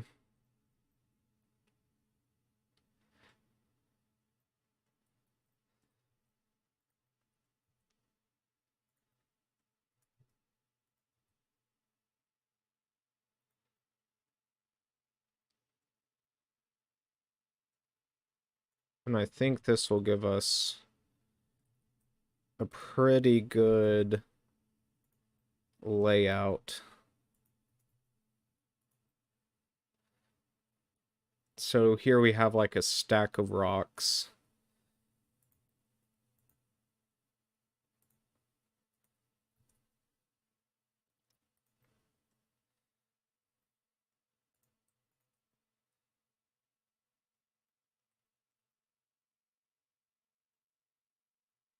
And to not make them fully square, we can kind of scale down and reposition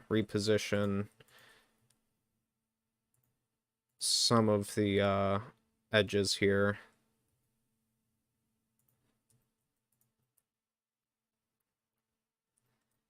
And I think this will work out pretty well. We're kind of blocking it out.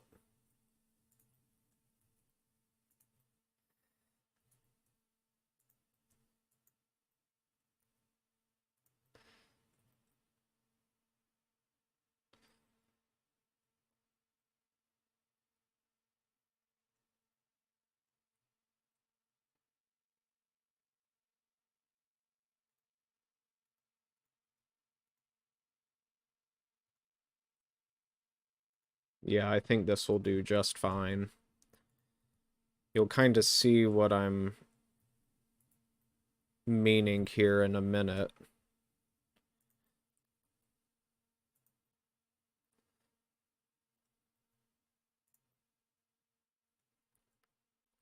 Might want to move this over just a little bit. So what I'm going to do now is I'm going to select all of these. I'm going to subdivide them to give them more resolution so we can kind of shape them how I'm planning on doing them. And actually, before we do that, we're gonna want to move these couple ones actually past the ground, because these are going to be kind of embedded in the sand. And now we can do this.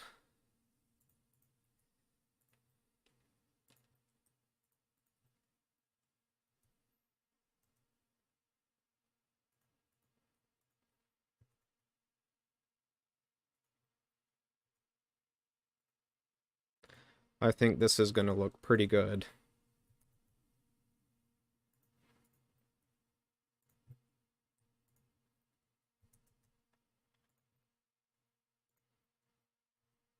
But we also don't want them to look too square, though, I think.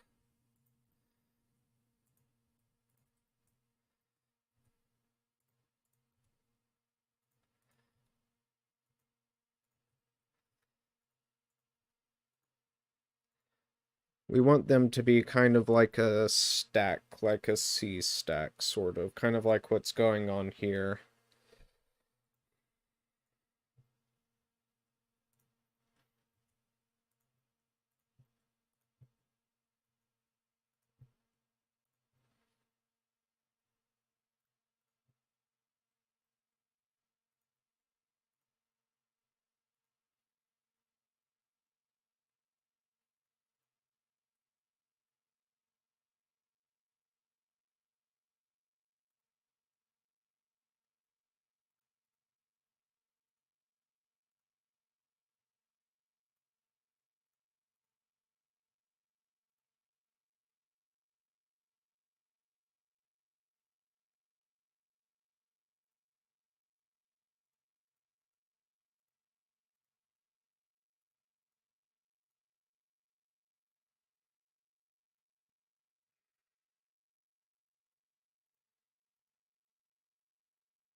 One pitfall we could potentially fall into here is making these look a little too square.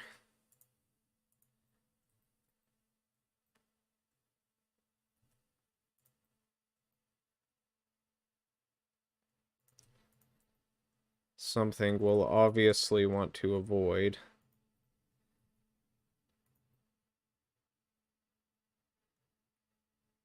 And that can be remedied by modifying these shapes just a little bit more.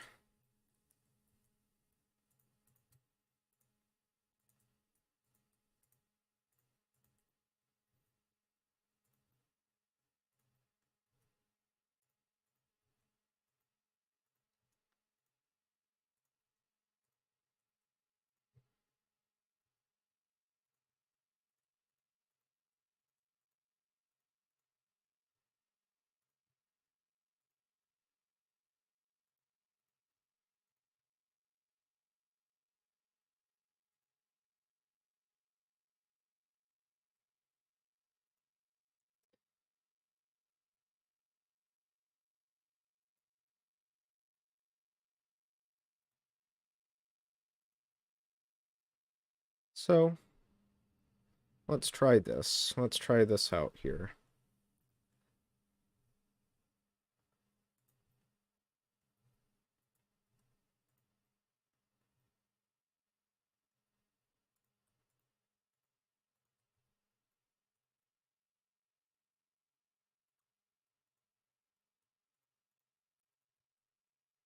Oops. Don't want that one.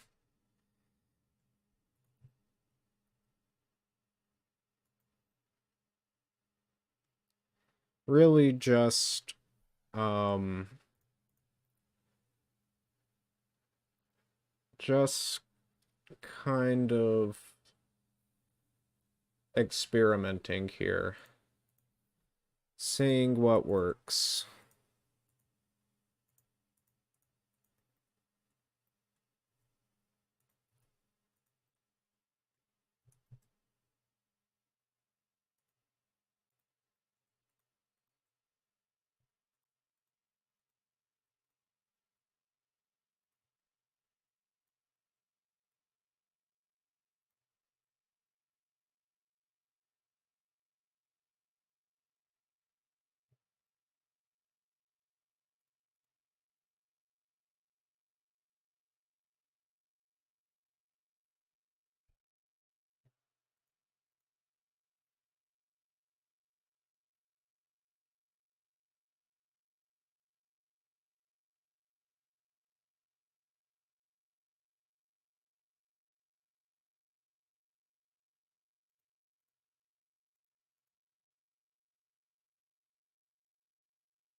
That face is going to be doing some really weird stuff.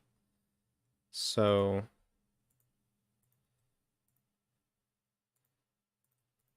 probably want to make this a triangle.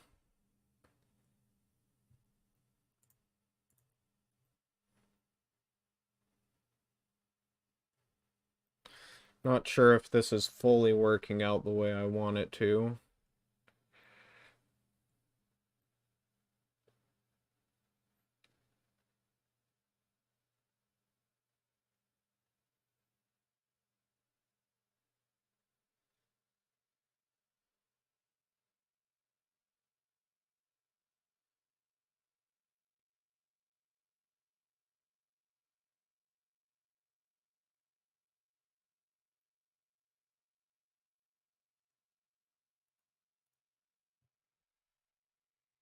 Hmm.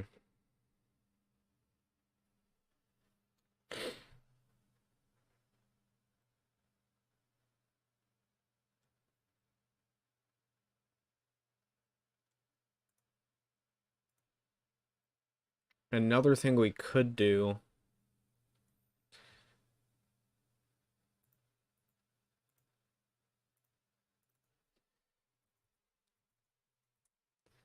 is this.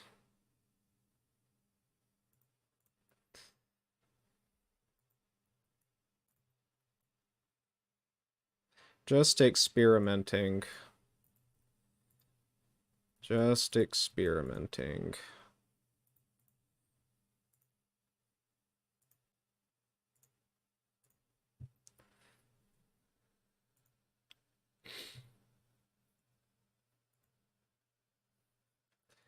We could generate some rocks. And these would not be rocks I would use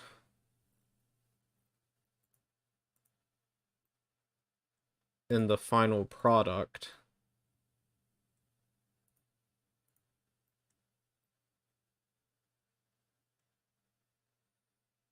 But we could use these as a base.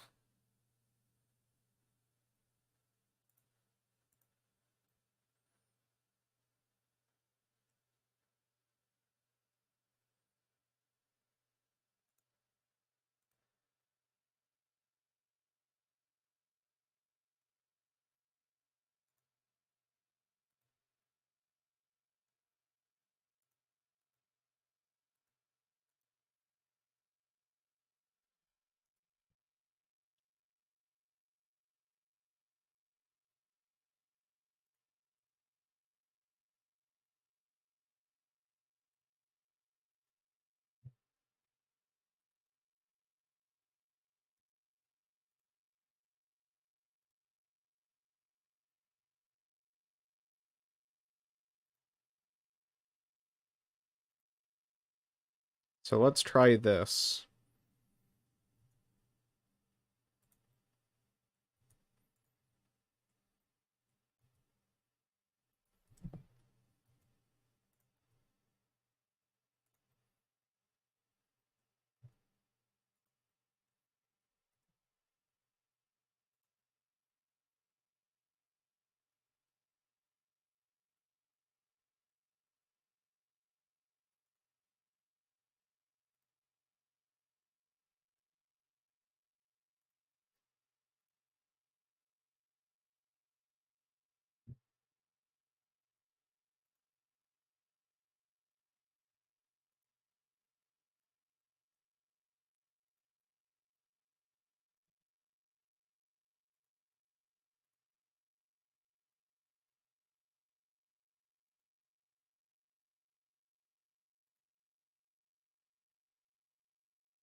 Don't want it to look too samey there, so We'll rotate this rock around.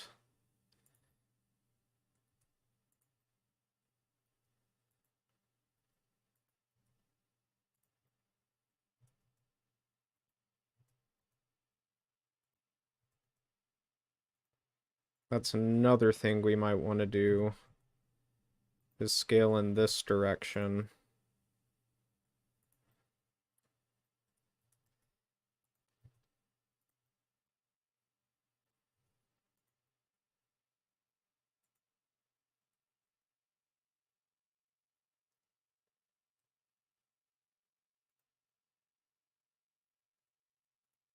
And what we'll do with this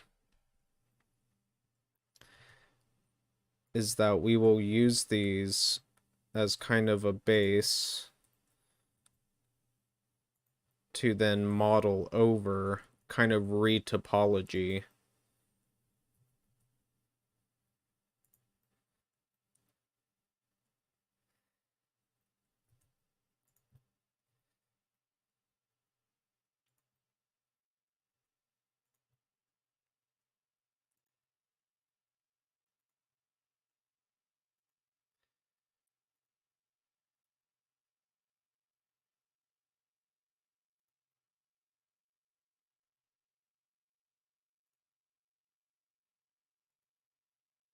That almost looks like a tooth.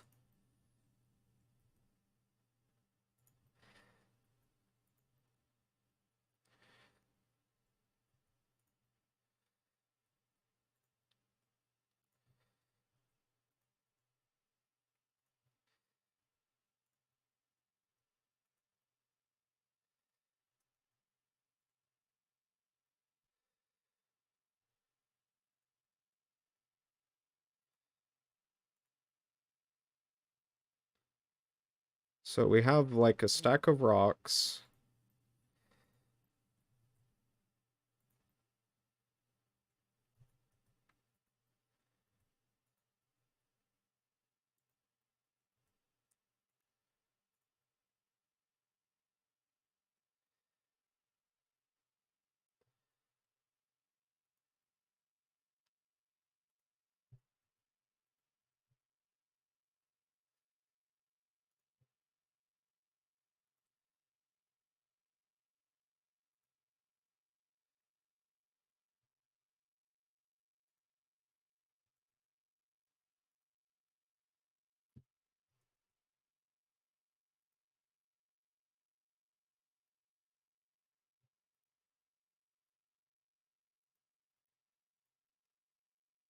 We can kind of have this rock sort of wedged like this. Make it bigger.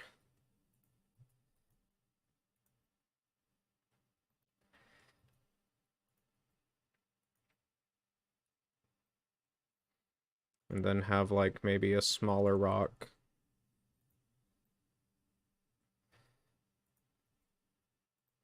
Although I don't like that point on it, so...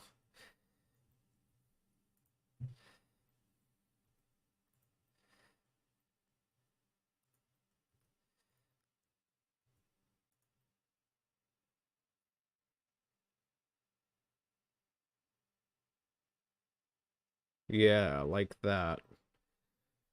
I think this will work.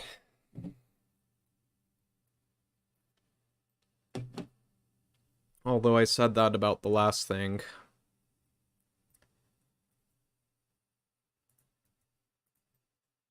But I have a better feeling about this one. And like I said earlier, we'll just retopologize this, sort of.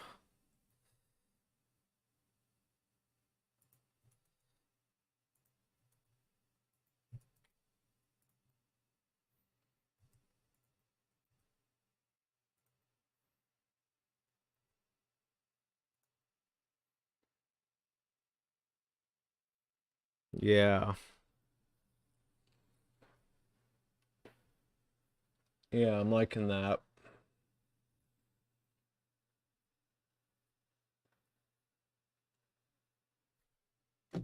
We just need to be careful not to add too much detail.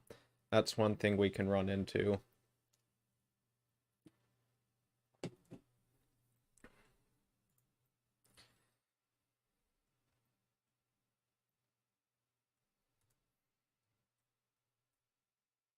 Um, Not gonna worry about that one.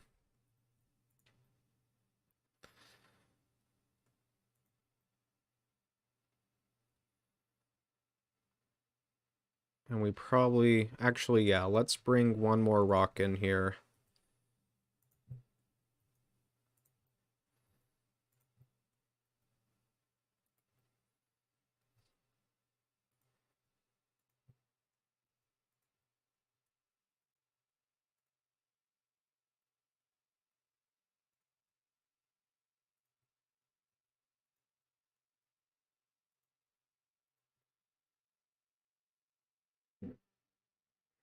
Yeah. And my plan is to have, like, sand up here. Like a pile of sand.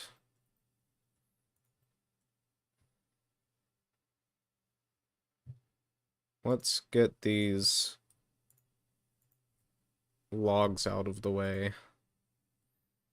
so we can better focus on this. Let's get another rock here.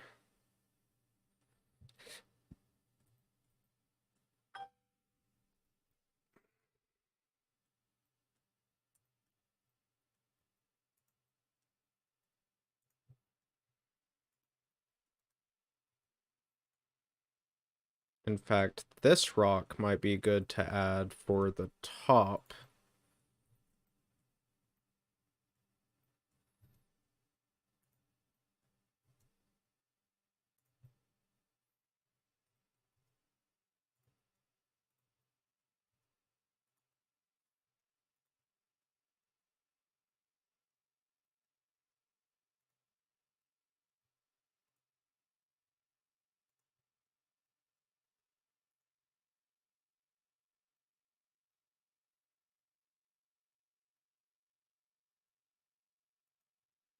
Let's make this a pretty big one.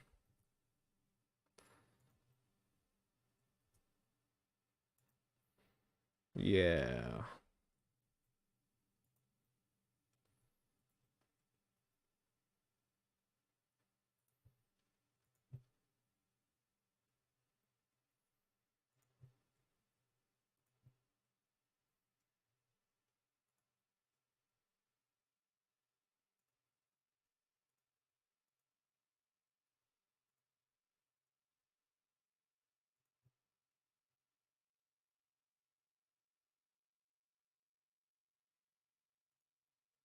And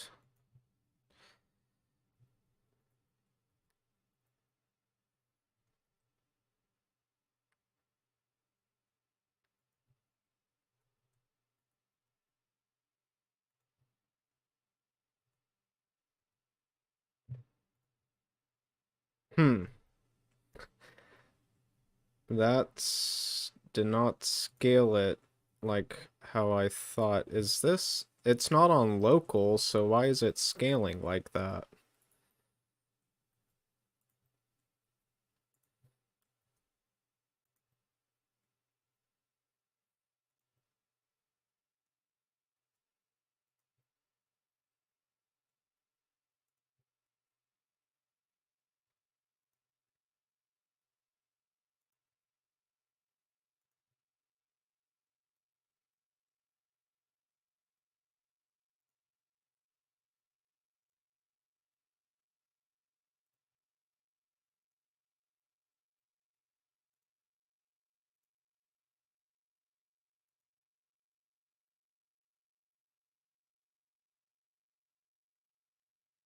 So we just about have our rock wall done on this side.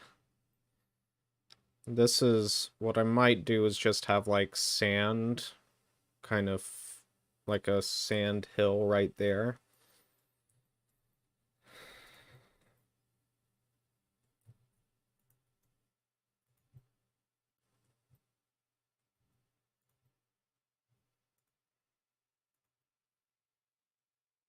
right here we can have a pretty significant rock. It's giving us, like, so many of those, I don't know why.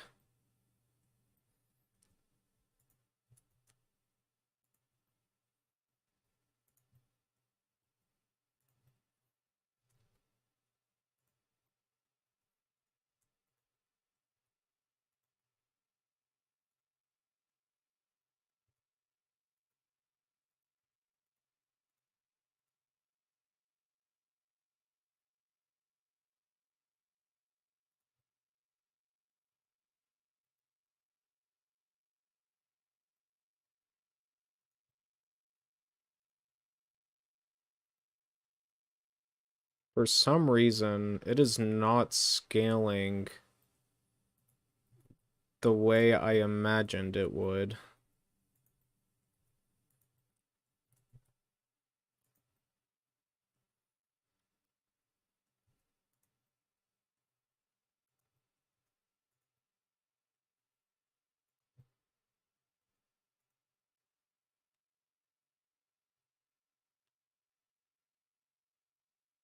Yeah, this is looking kind of how I imagined.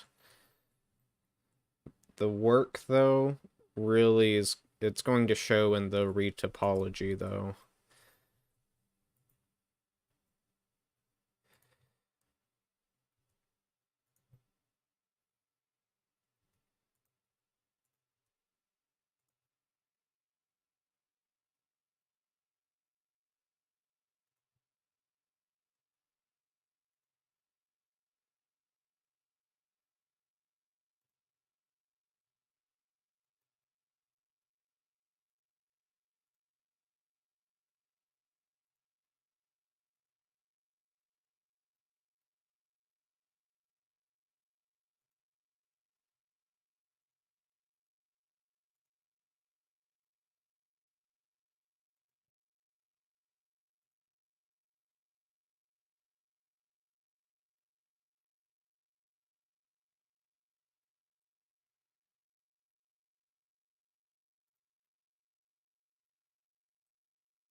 We're almost kind of kit bashing um here. Kit bashing is a really fun and easy and fast way to model.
All right. We're just about done with this stone here, and once we're done with it, I'm going to start retopology, the retopology process, and that shouldn't be too bad of a issue, because we have our shape here that we want with our rocks. Now that's just, we still might import the waste rock to use as the smaller rocks.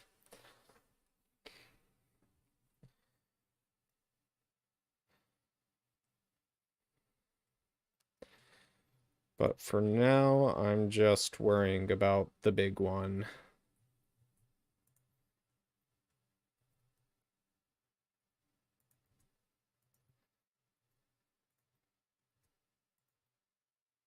I think that's going to look good.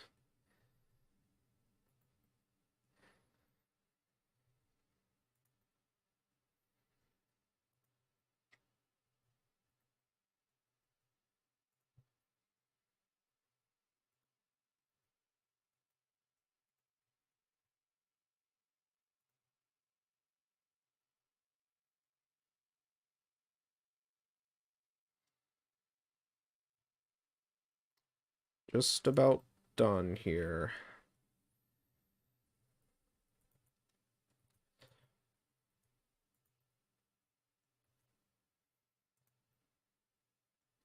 Let's see how that... We have this gap here that we should fill in. So I'll get a smaller rock.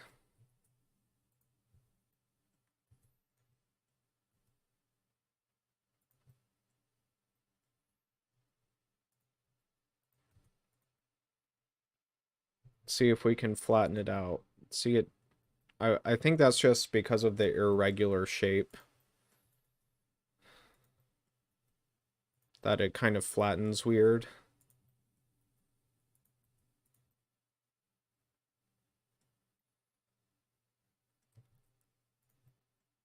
Let's just add a few more rocks up here.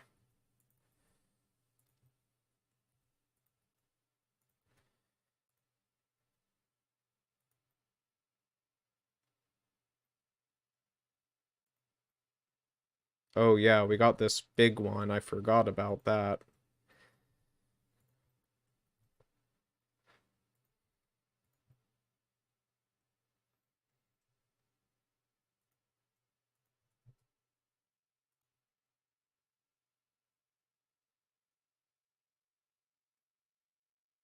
And I think we're done with our shape. So we can go around and retopologize this. I think that's the correct term. So we're gonna have like sand up here, and then followed by the rock. So let's get our Halo 3 stuff back in here, and let's find the terrain.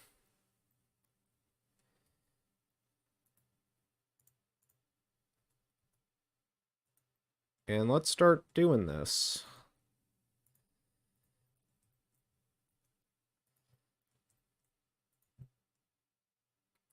Might want to move this rock in a bit more, actually.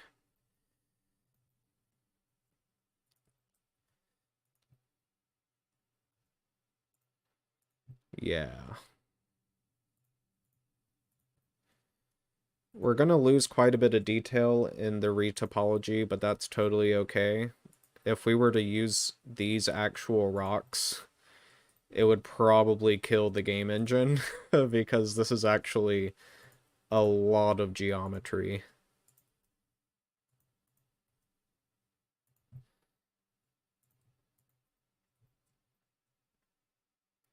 Let's add a little bevel there.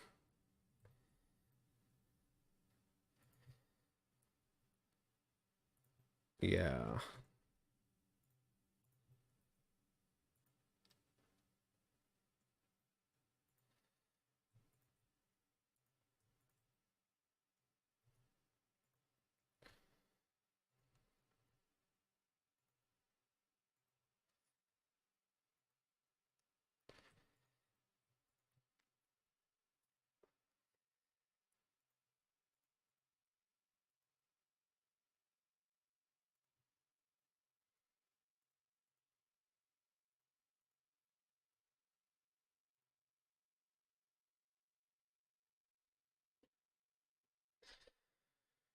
Okay.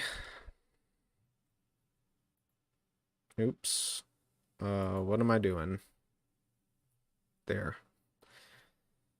Think I hit the W key on accident, and that did a little thing. Um, I think right here, we're just gonna add in one, uh, yeah, like that.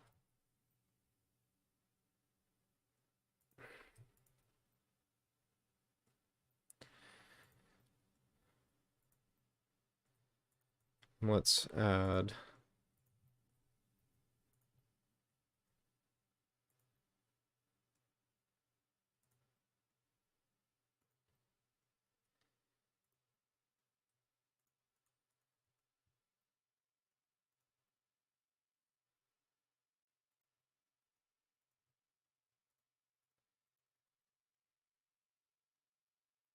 so yeah, basically read topology, because again, this would actually kill Halo 3 if we were to actually put these rocks in as they are.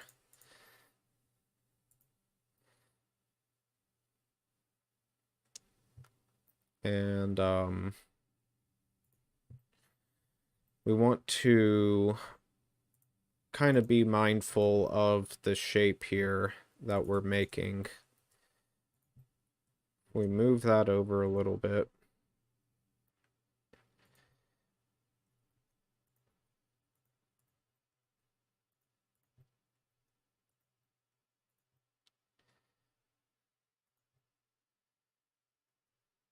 Like so.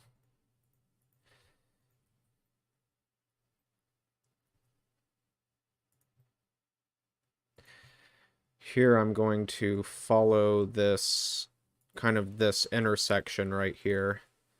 I'm going to follow this up with the vertice, if I can see the vertice right there.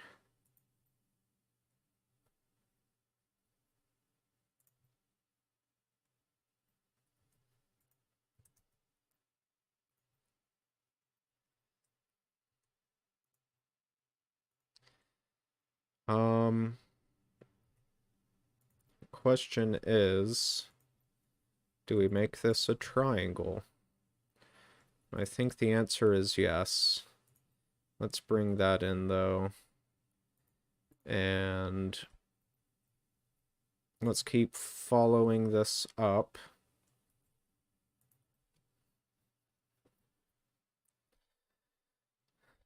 Now,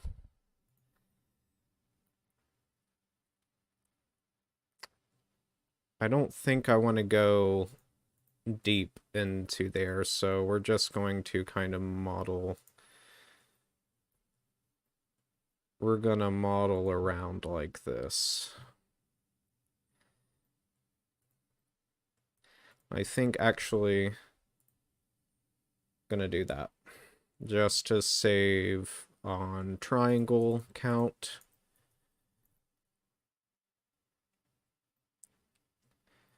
And we can kind of consider these two rocks as just one rock, perhaps. Gonna bring it up there. Am I gonna make one mesh for all the rocks? Yeah, pretty much. I basically just added all these rocks in to give a general shape.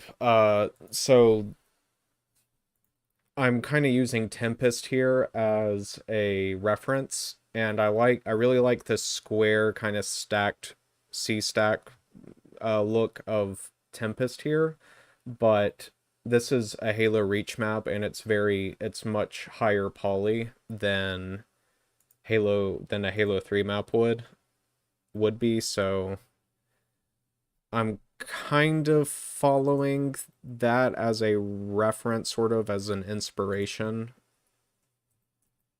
but again, kind of keeping the limits, or yeah, the limits of Halo 3 in mind here. I don't want to go too overboard on detail. So I'm just making like kind of a stacked rock look is what I'm going for. Some smaller rocks I'm going to do instance geometry for that. Um, but yeah, that's kind of what I'm going for with this.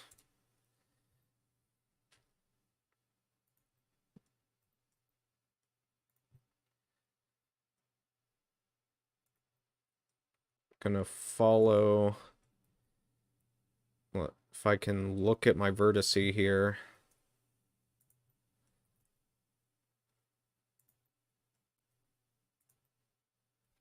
Follow the shape.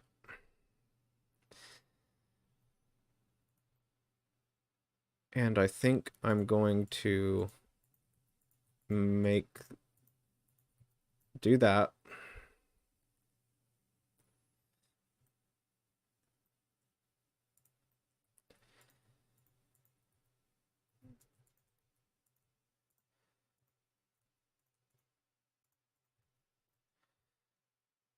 All right.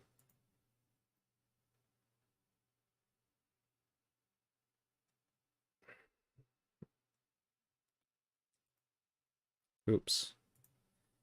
Actually want to... So I think that's going to give us really good look here. And actually, this is kind of jutting out a little bit, but again, this is not a one-to-one remake. What's up, Zach? I'm making a map. Just Frederick asks a question again. What is the workflow like for making maps in Halo 3? Do you make the base brushwork geometry in Blender and then add instances and props in the SDK? Actually, you add the props. It depends on what props you're doing. So like this dropship here is going to be part of the Blender geometry, and a lot of these rocks and trees and that kind of thing you add in Blender. But if it's interactable objects, like physics objects that move around with explosions, or that have special markers for AI to what's the word, interact with, if there's any interaction, then you add those in the development kit.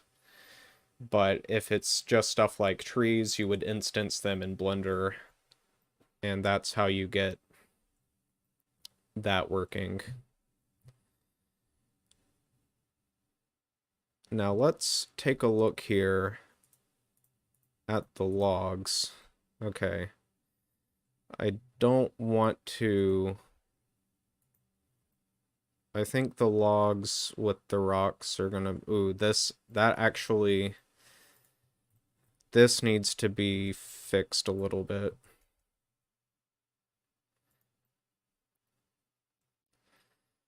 Because this log is kind of sunken in here.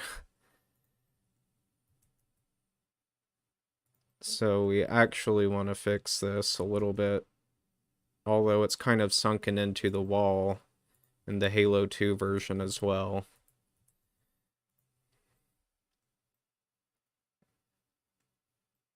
So that's probably fine. Going to rotate that out a little bit, and there. Alright. Let's go back and let's keep working on this.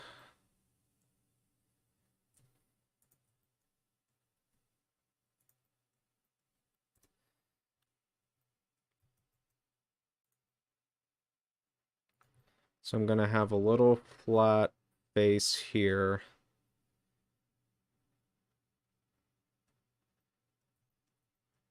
And let's fix this down here as well. This might end up being... No, this will be a quad down here. Let's follow the curvature here of this rock. Actually, I'm just going to do the vertices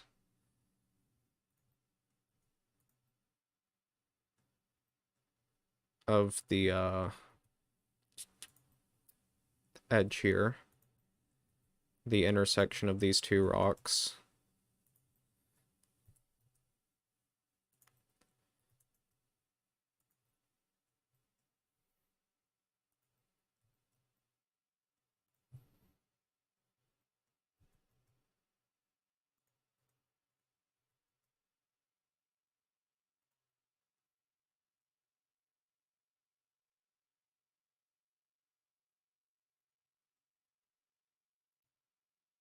Okay.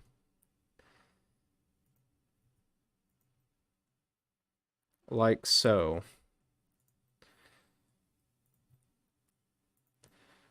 Now, I'm gonna add kind of a flat face right here. Let's make that a face. And what I am gonna do is add an edge split and mark these as sharp. So they're kind of two different rocks. Let's see what that looks like.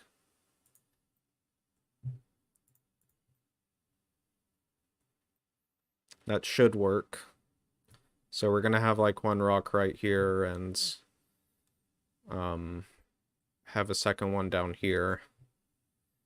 And the edge split is gonna help us with that.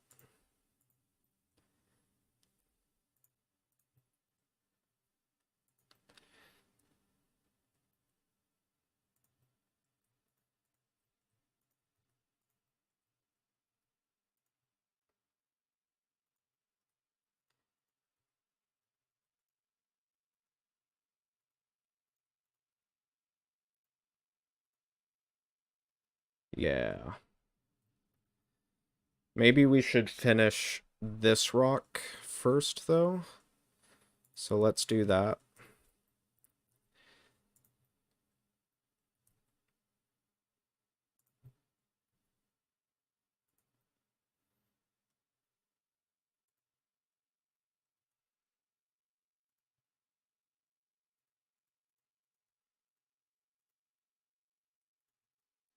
And I'm gonna subdivide that.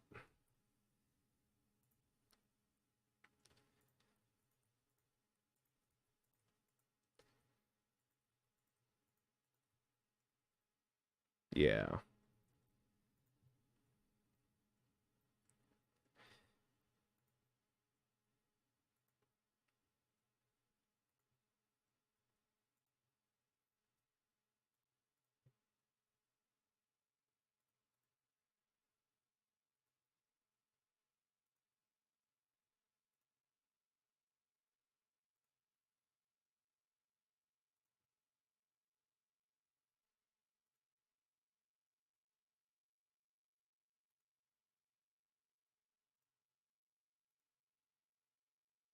Okay. I don't think I'm making the geometry too dense. There is a chance that I might be, and we can just simply remove some vertices if we have to.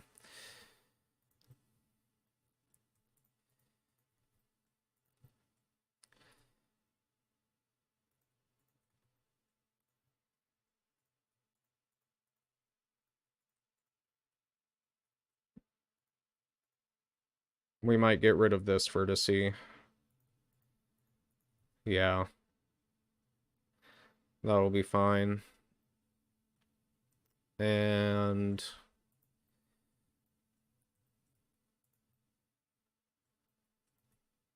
let's finish up. Let's follow this up right here.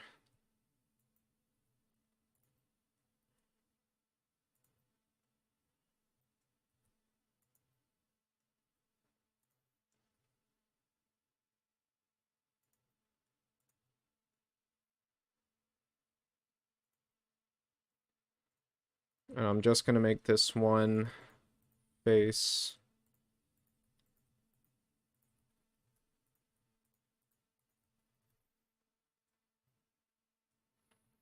And I think this is going to look good.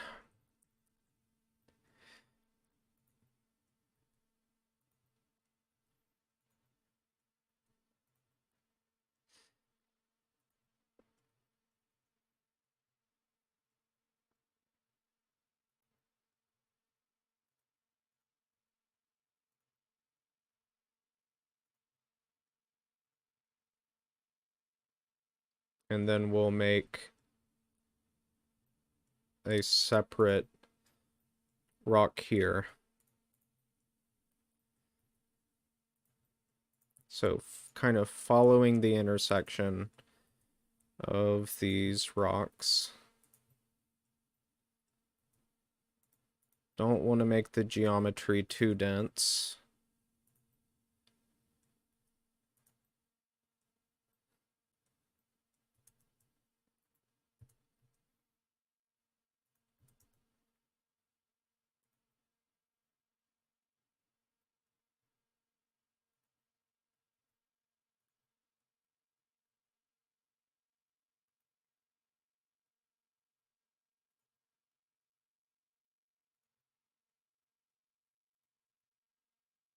Close it right there.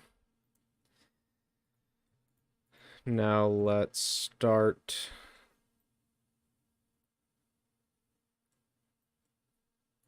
this right here.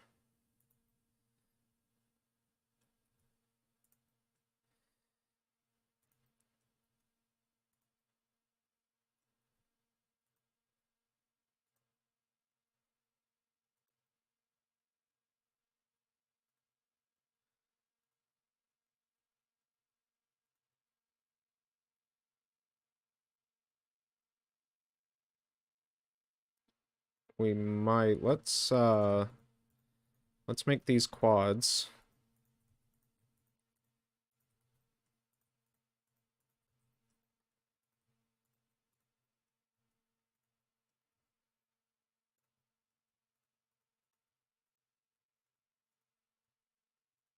We'll make that a triangle.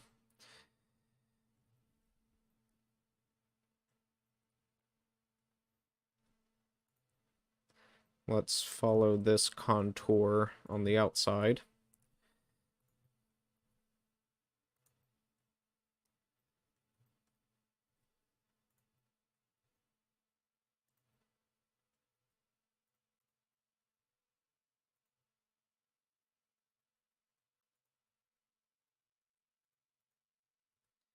There we go. And I'll just make this kind of a single quad here. And if we make triangles, it's not going to be the end of the world. Because really we're not needing to make like edge loops or anything throughout this geometry.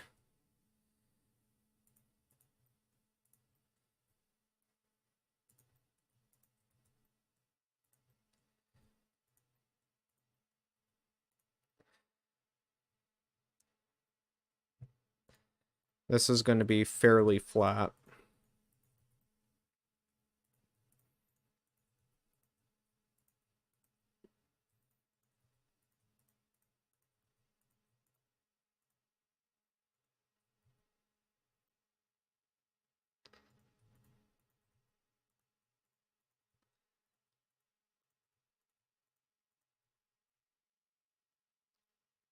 So we should have a finished rock there. Let's see what it looks like.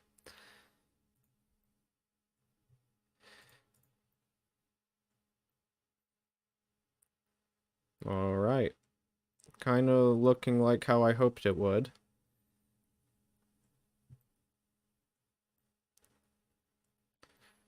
So let's move on to the next one.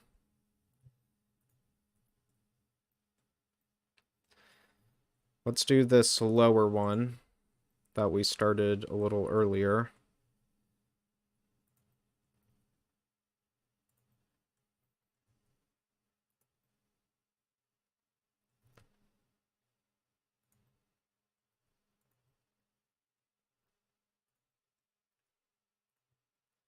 And I might finish the stream in about an hour.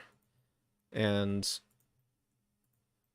after that, I will just work on fixing up the Albatross and the logs here, and then finish work on retopology here. Let's see, we definitely don't need to make it that dense.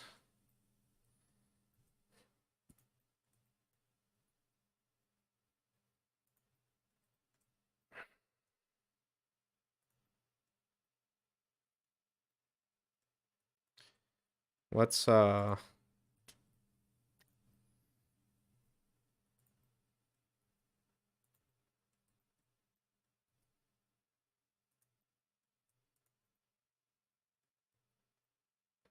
do that.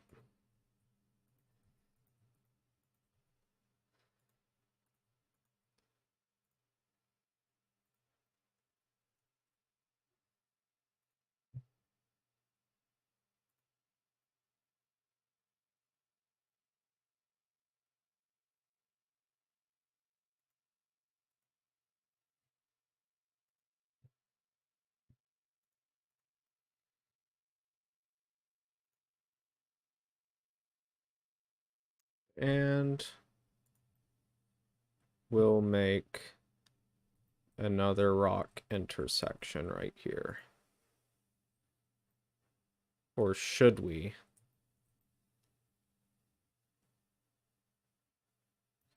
No, let's make this all one rock. Let's do that.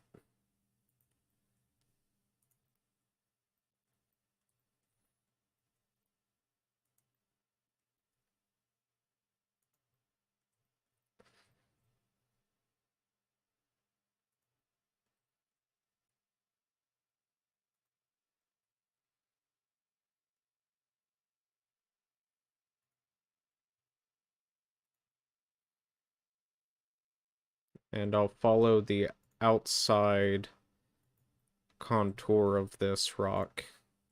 This kind of top contour here.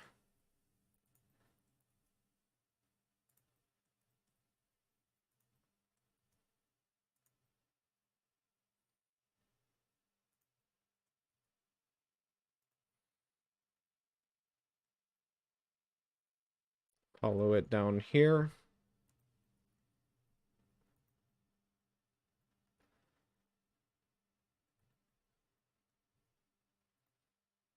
And I'd say finish it right there.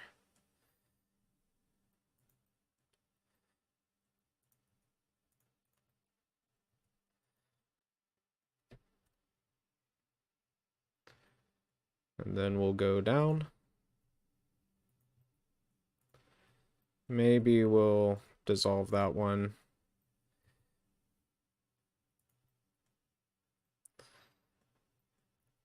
And then loop back around.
Get one more vertex in there. And then close it off.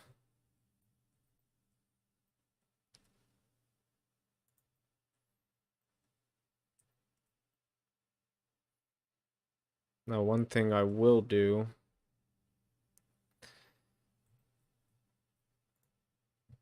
let's turn off our rocks there. We'll make this an edge.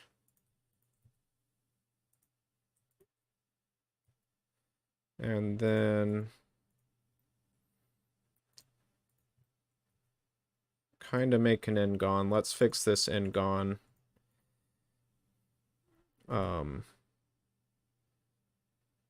Only faces.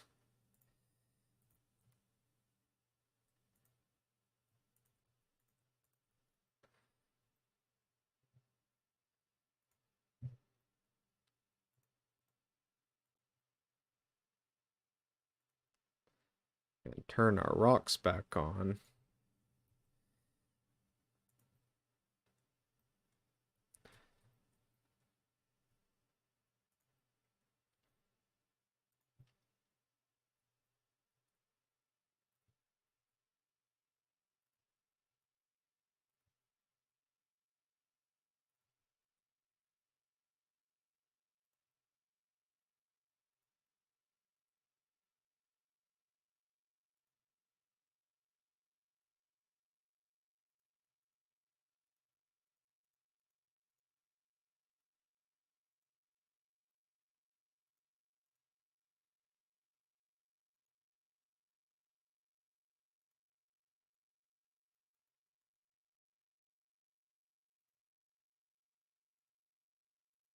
Yeah. I think this will look pretty good.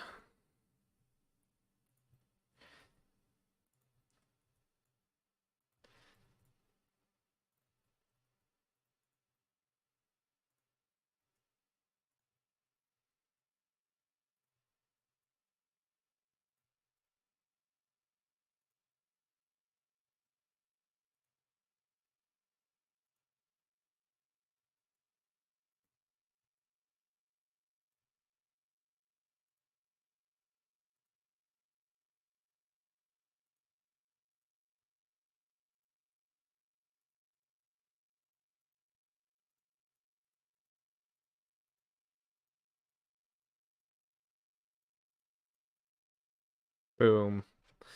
Now we just need to finish the top here now. Or actually, we need to finish this first of all.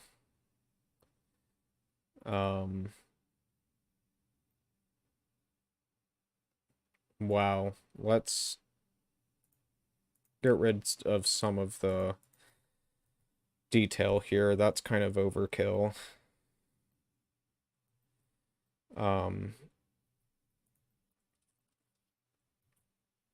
We'll bring it out though. And definitely need to flip that normal.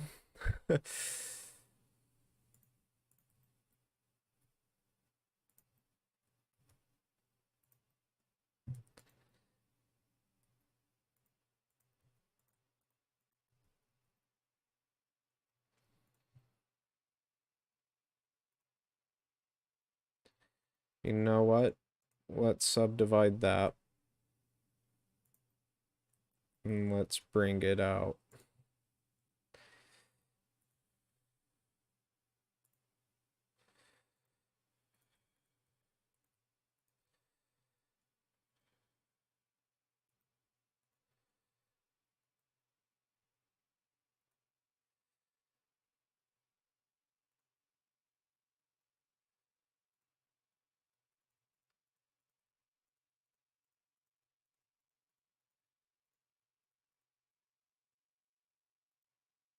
Is that the same? I think that's the same one. Yeah. Same edge.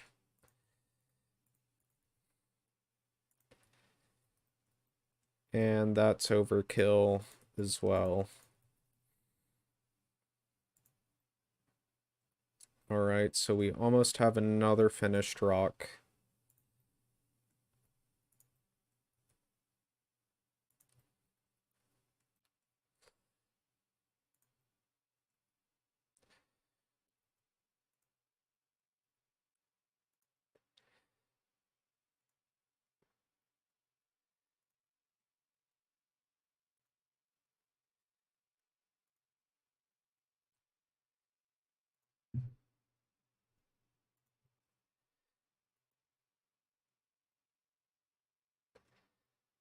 And let's close this out.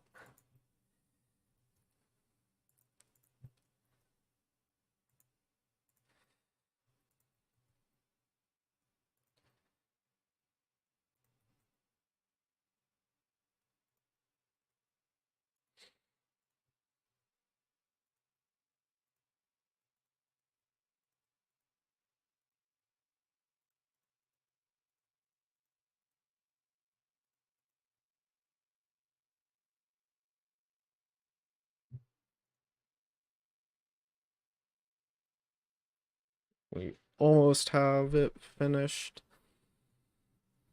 Just need to add kind of the flat surface here.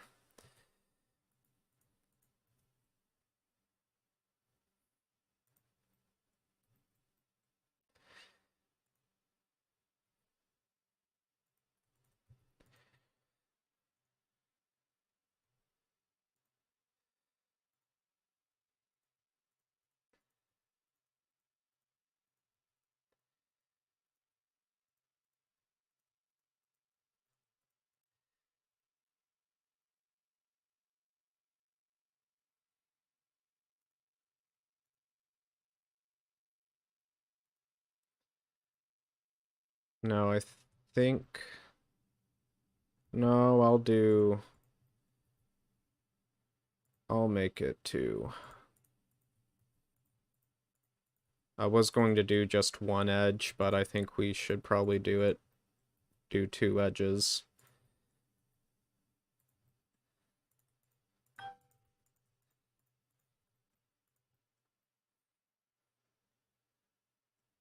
Um,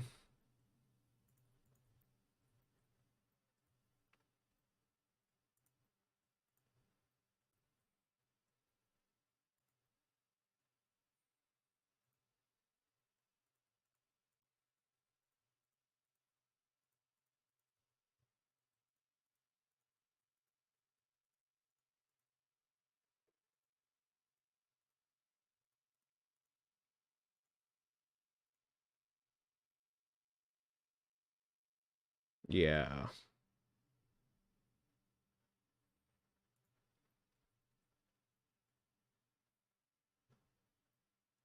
Oh, but wait.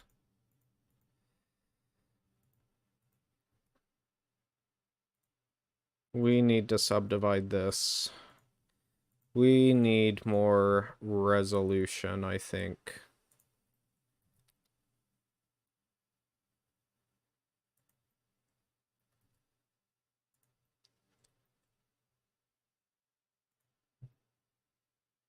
Okay. And just to be safe...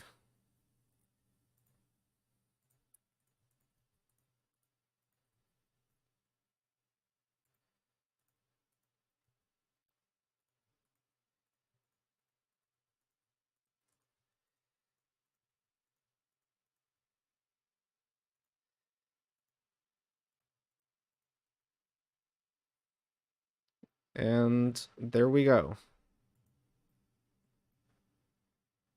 One more finished rock there. We are going to want to make this bottom edge sharp. So let's mark that as sharp. And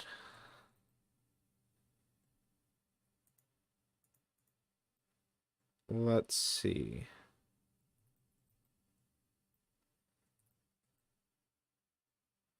We can make this one rock. In fact, I think we should.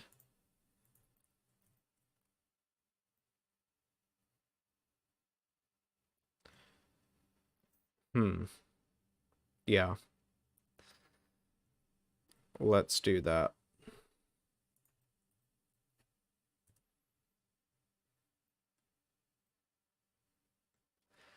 And as to not confuse ourselves, let's go ahead and mark this as sharp. Let's go ahead and mark that sharp as well.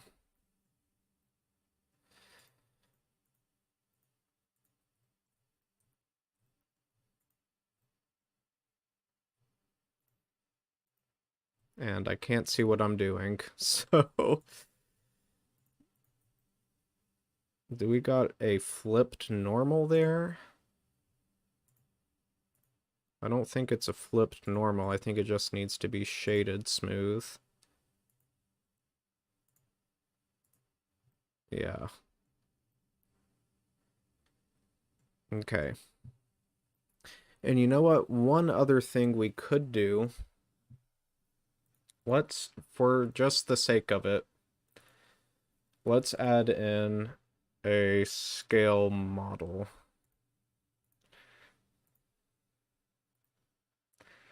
A master chef model.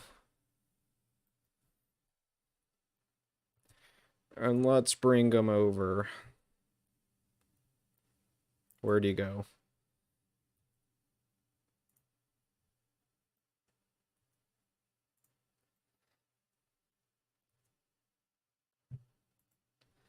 Where are you?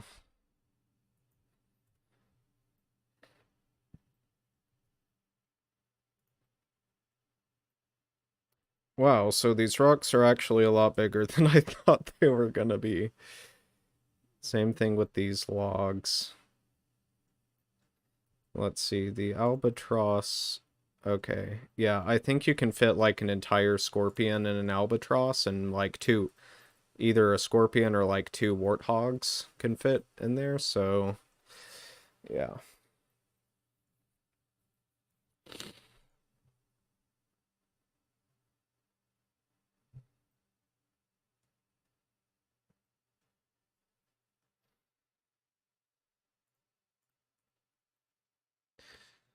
Okay, yeah, let's go ahead and let's start on this next one.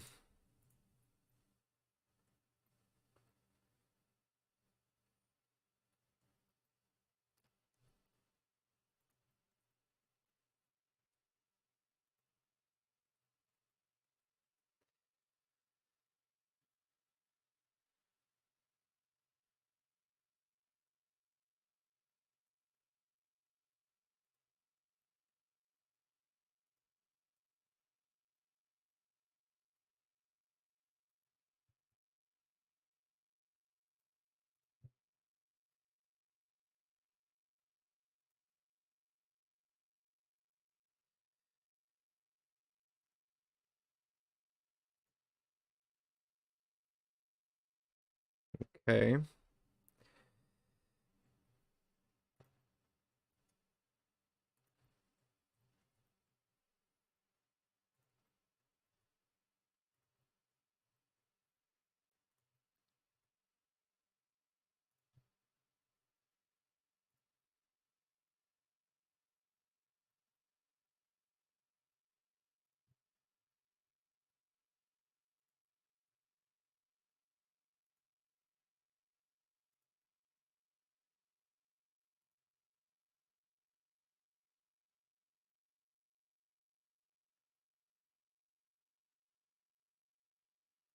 I'll add one more vertice and then close off that edge loop, and I'm gonna dissolve this one. We don't need all of this detail.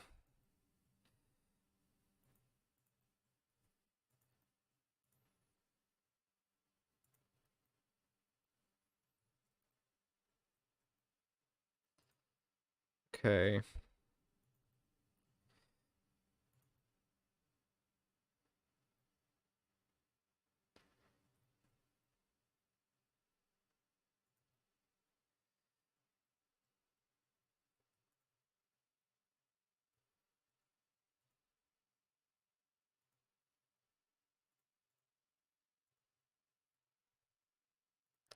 Let's just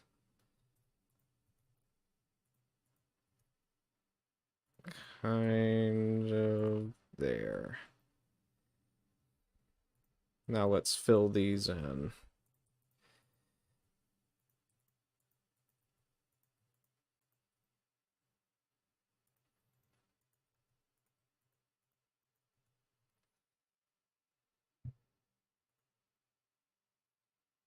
There we go.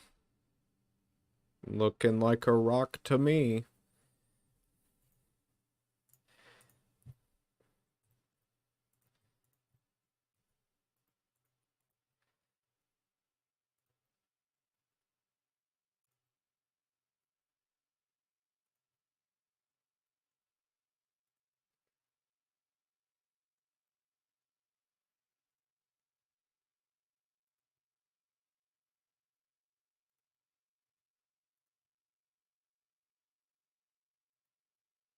Um, yeah, let's just close it off there.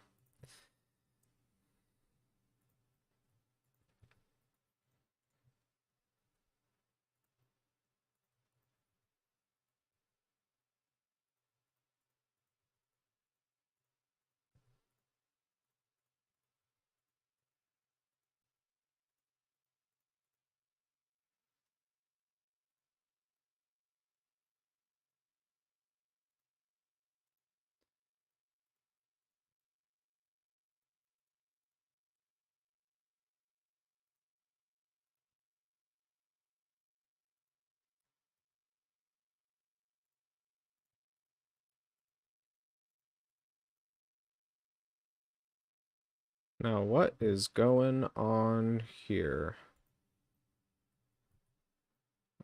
Nothing. Something just looked a little funny to me, but it was nothing.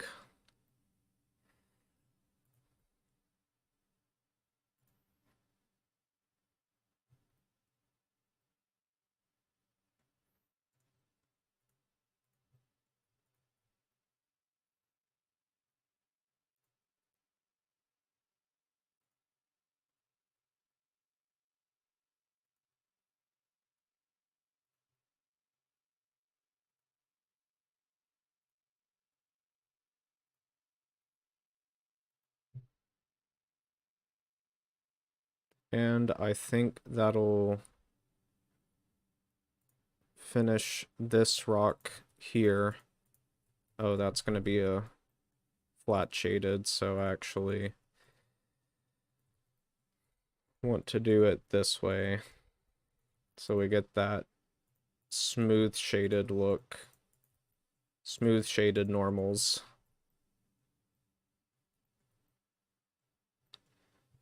And with that, I'd say we finished another rock.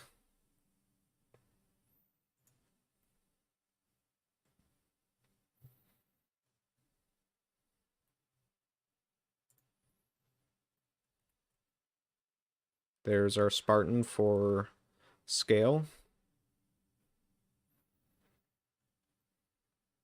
Yeah, I like that. We'll go on for about 30 more minutes, then I'll wrap it up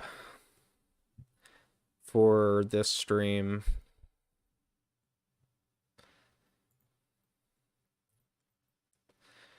Now,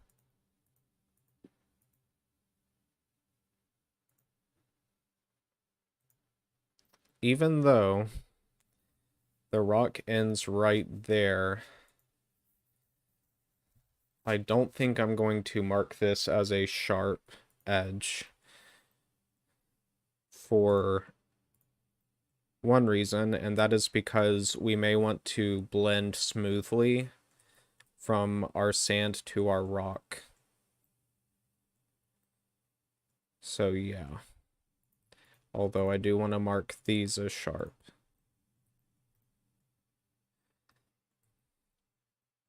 And we'll do this as one rock as well. Let's do this one.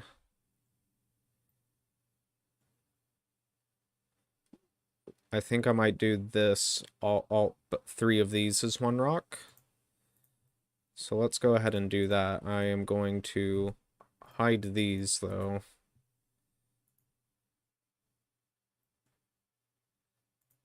So they're not in the way.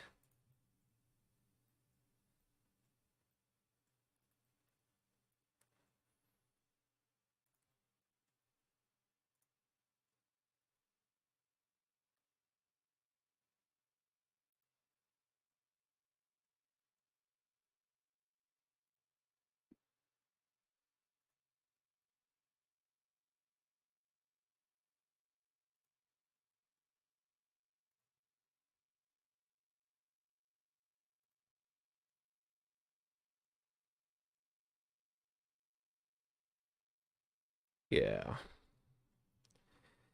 Around this rock.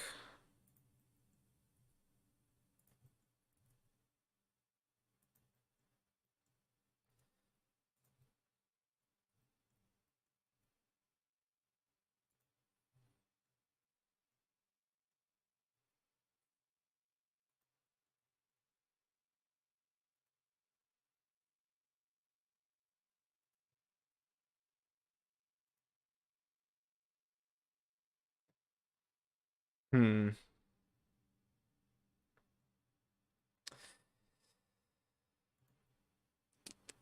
We got a fairly small cave here.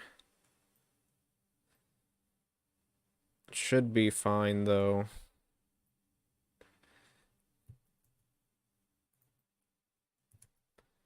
Let's just see what happens.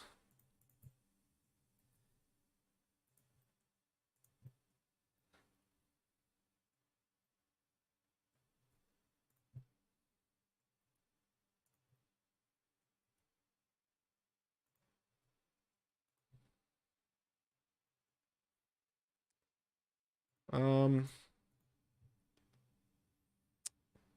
let's hide the logs as well.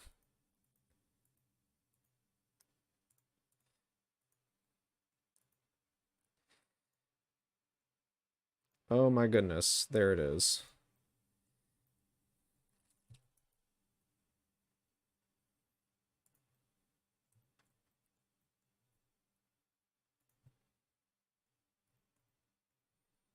Follow the contour here.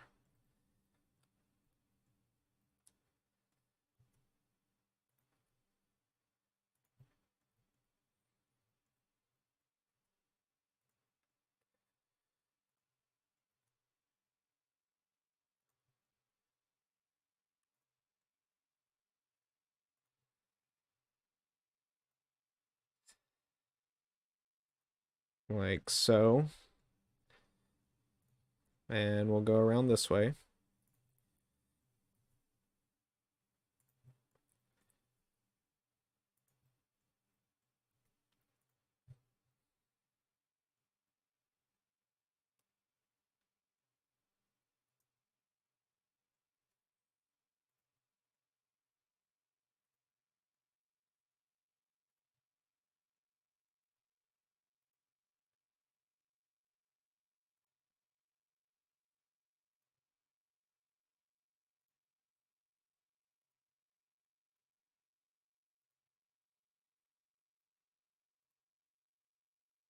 Yeah. And we'll have this one rock. We may make this 2 rocks or 1 rock. We'll see when we get to it.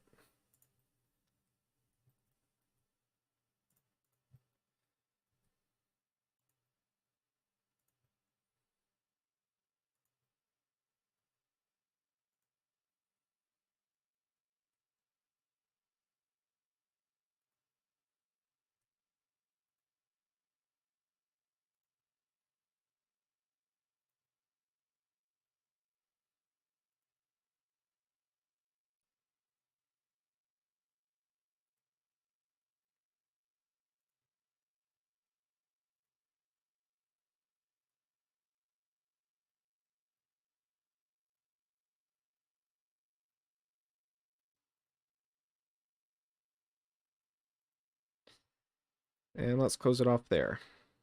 Actually, no. Let's do it right there.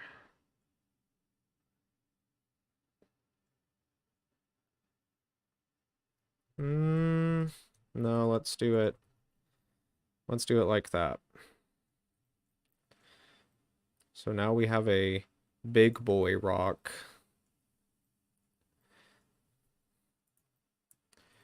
I'll follow this outer edge right here.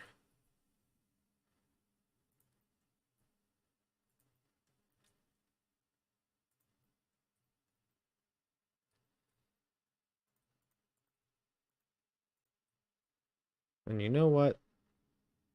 Yeah, let's add some geometry.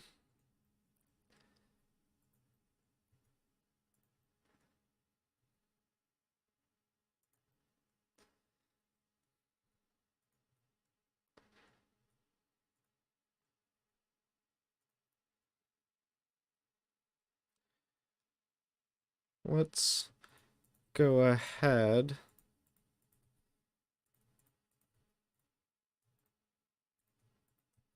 Okay, I'm making a lot of triangles here.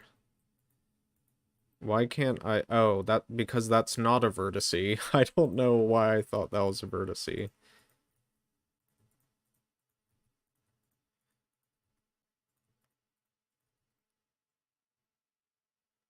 There we go.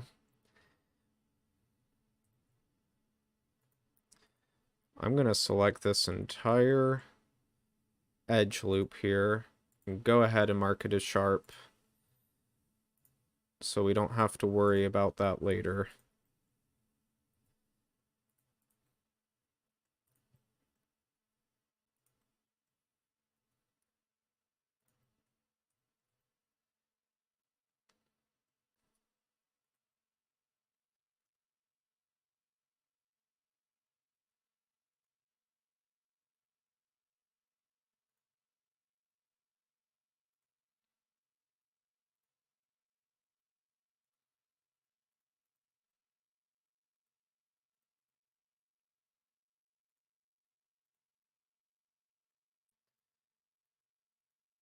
Let's add an edge or a vertice there.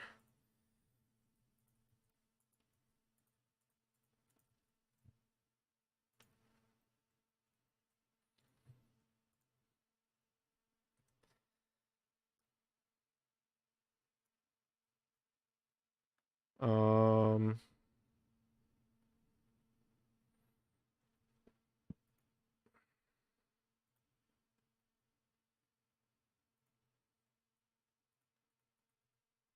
let's see how this is looking so far. Can't really tell because we don't have much of the rock there.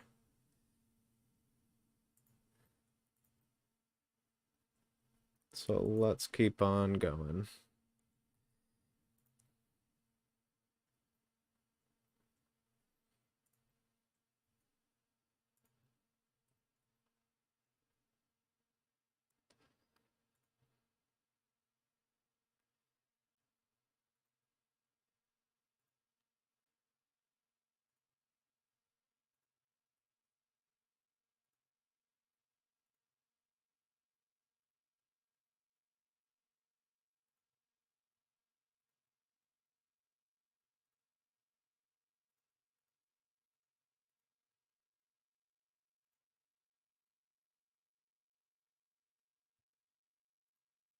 And I think we can go ahead and make these faces.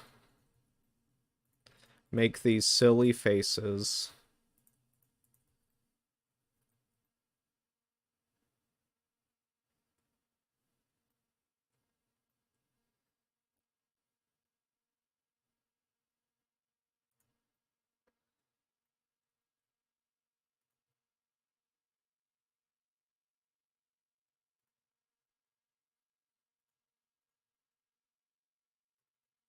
Gonna get rid of that.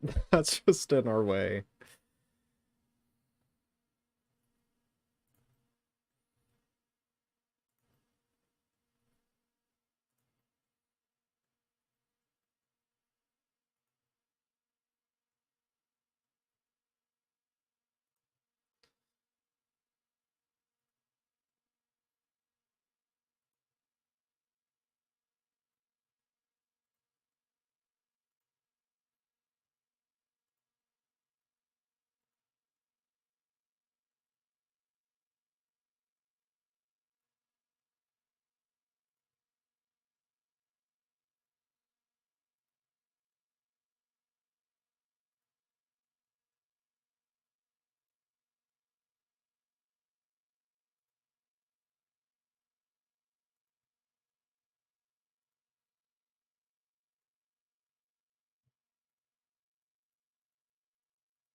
Okay. Okay. We got more of a rock.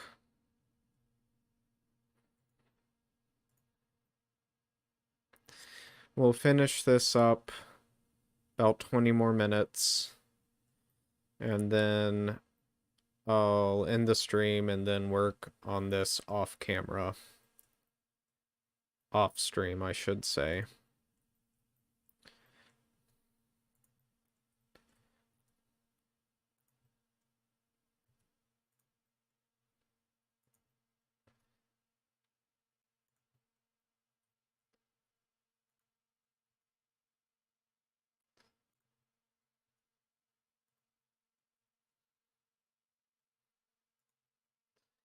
There is probably, I could probably use the shrink wrap modifier to make this a little bit easier, but I really don't feel like setting it up,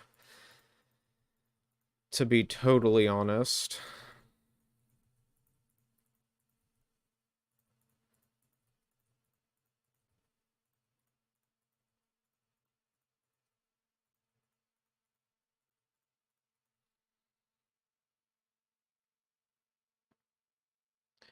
And yeah, we're not following the geometry quite correctly, but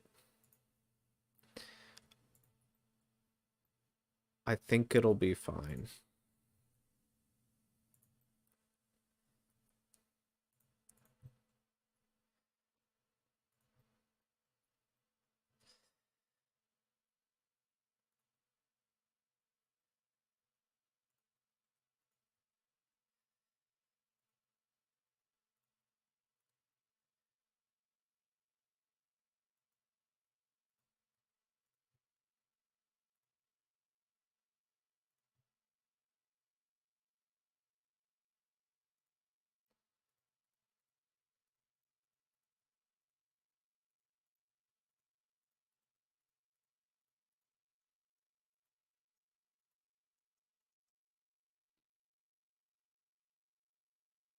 Yeah. I am liking how this is turning out. I did have a good idea with the rock generator add-on, if I do say so myself.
And we got some flat shaded polygons, which is an easy remedy.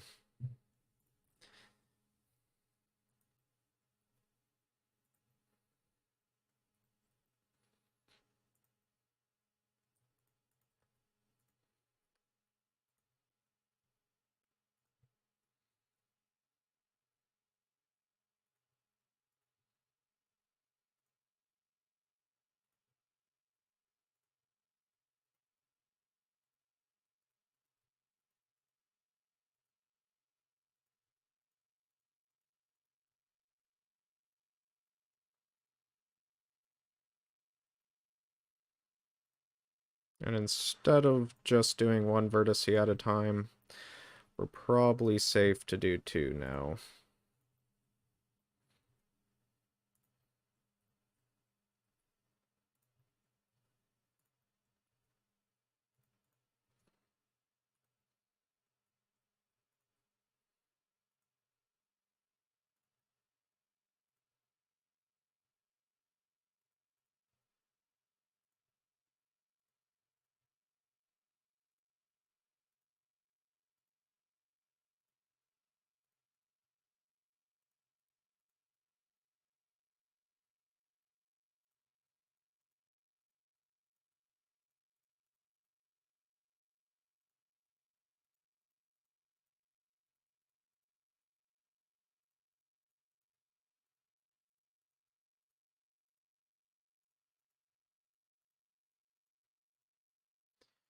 Do need to fix these normals, because would you look at that?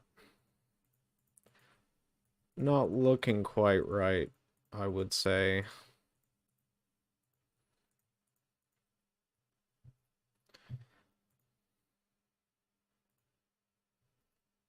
But no, I'd call that good.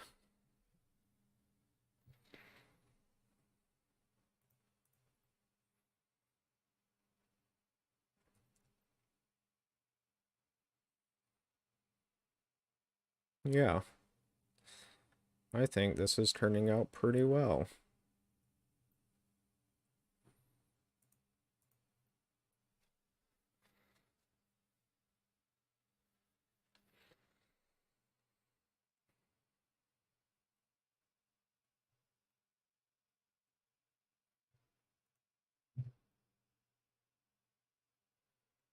I might just end the stream there.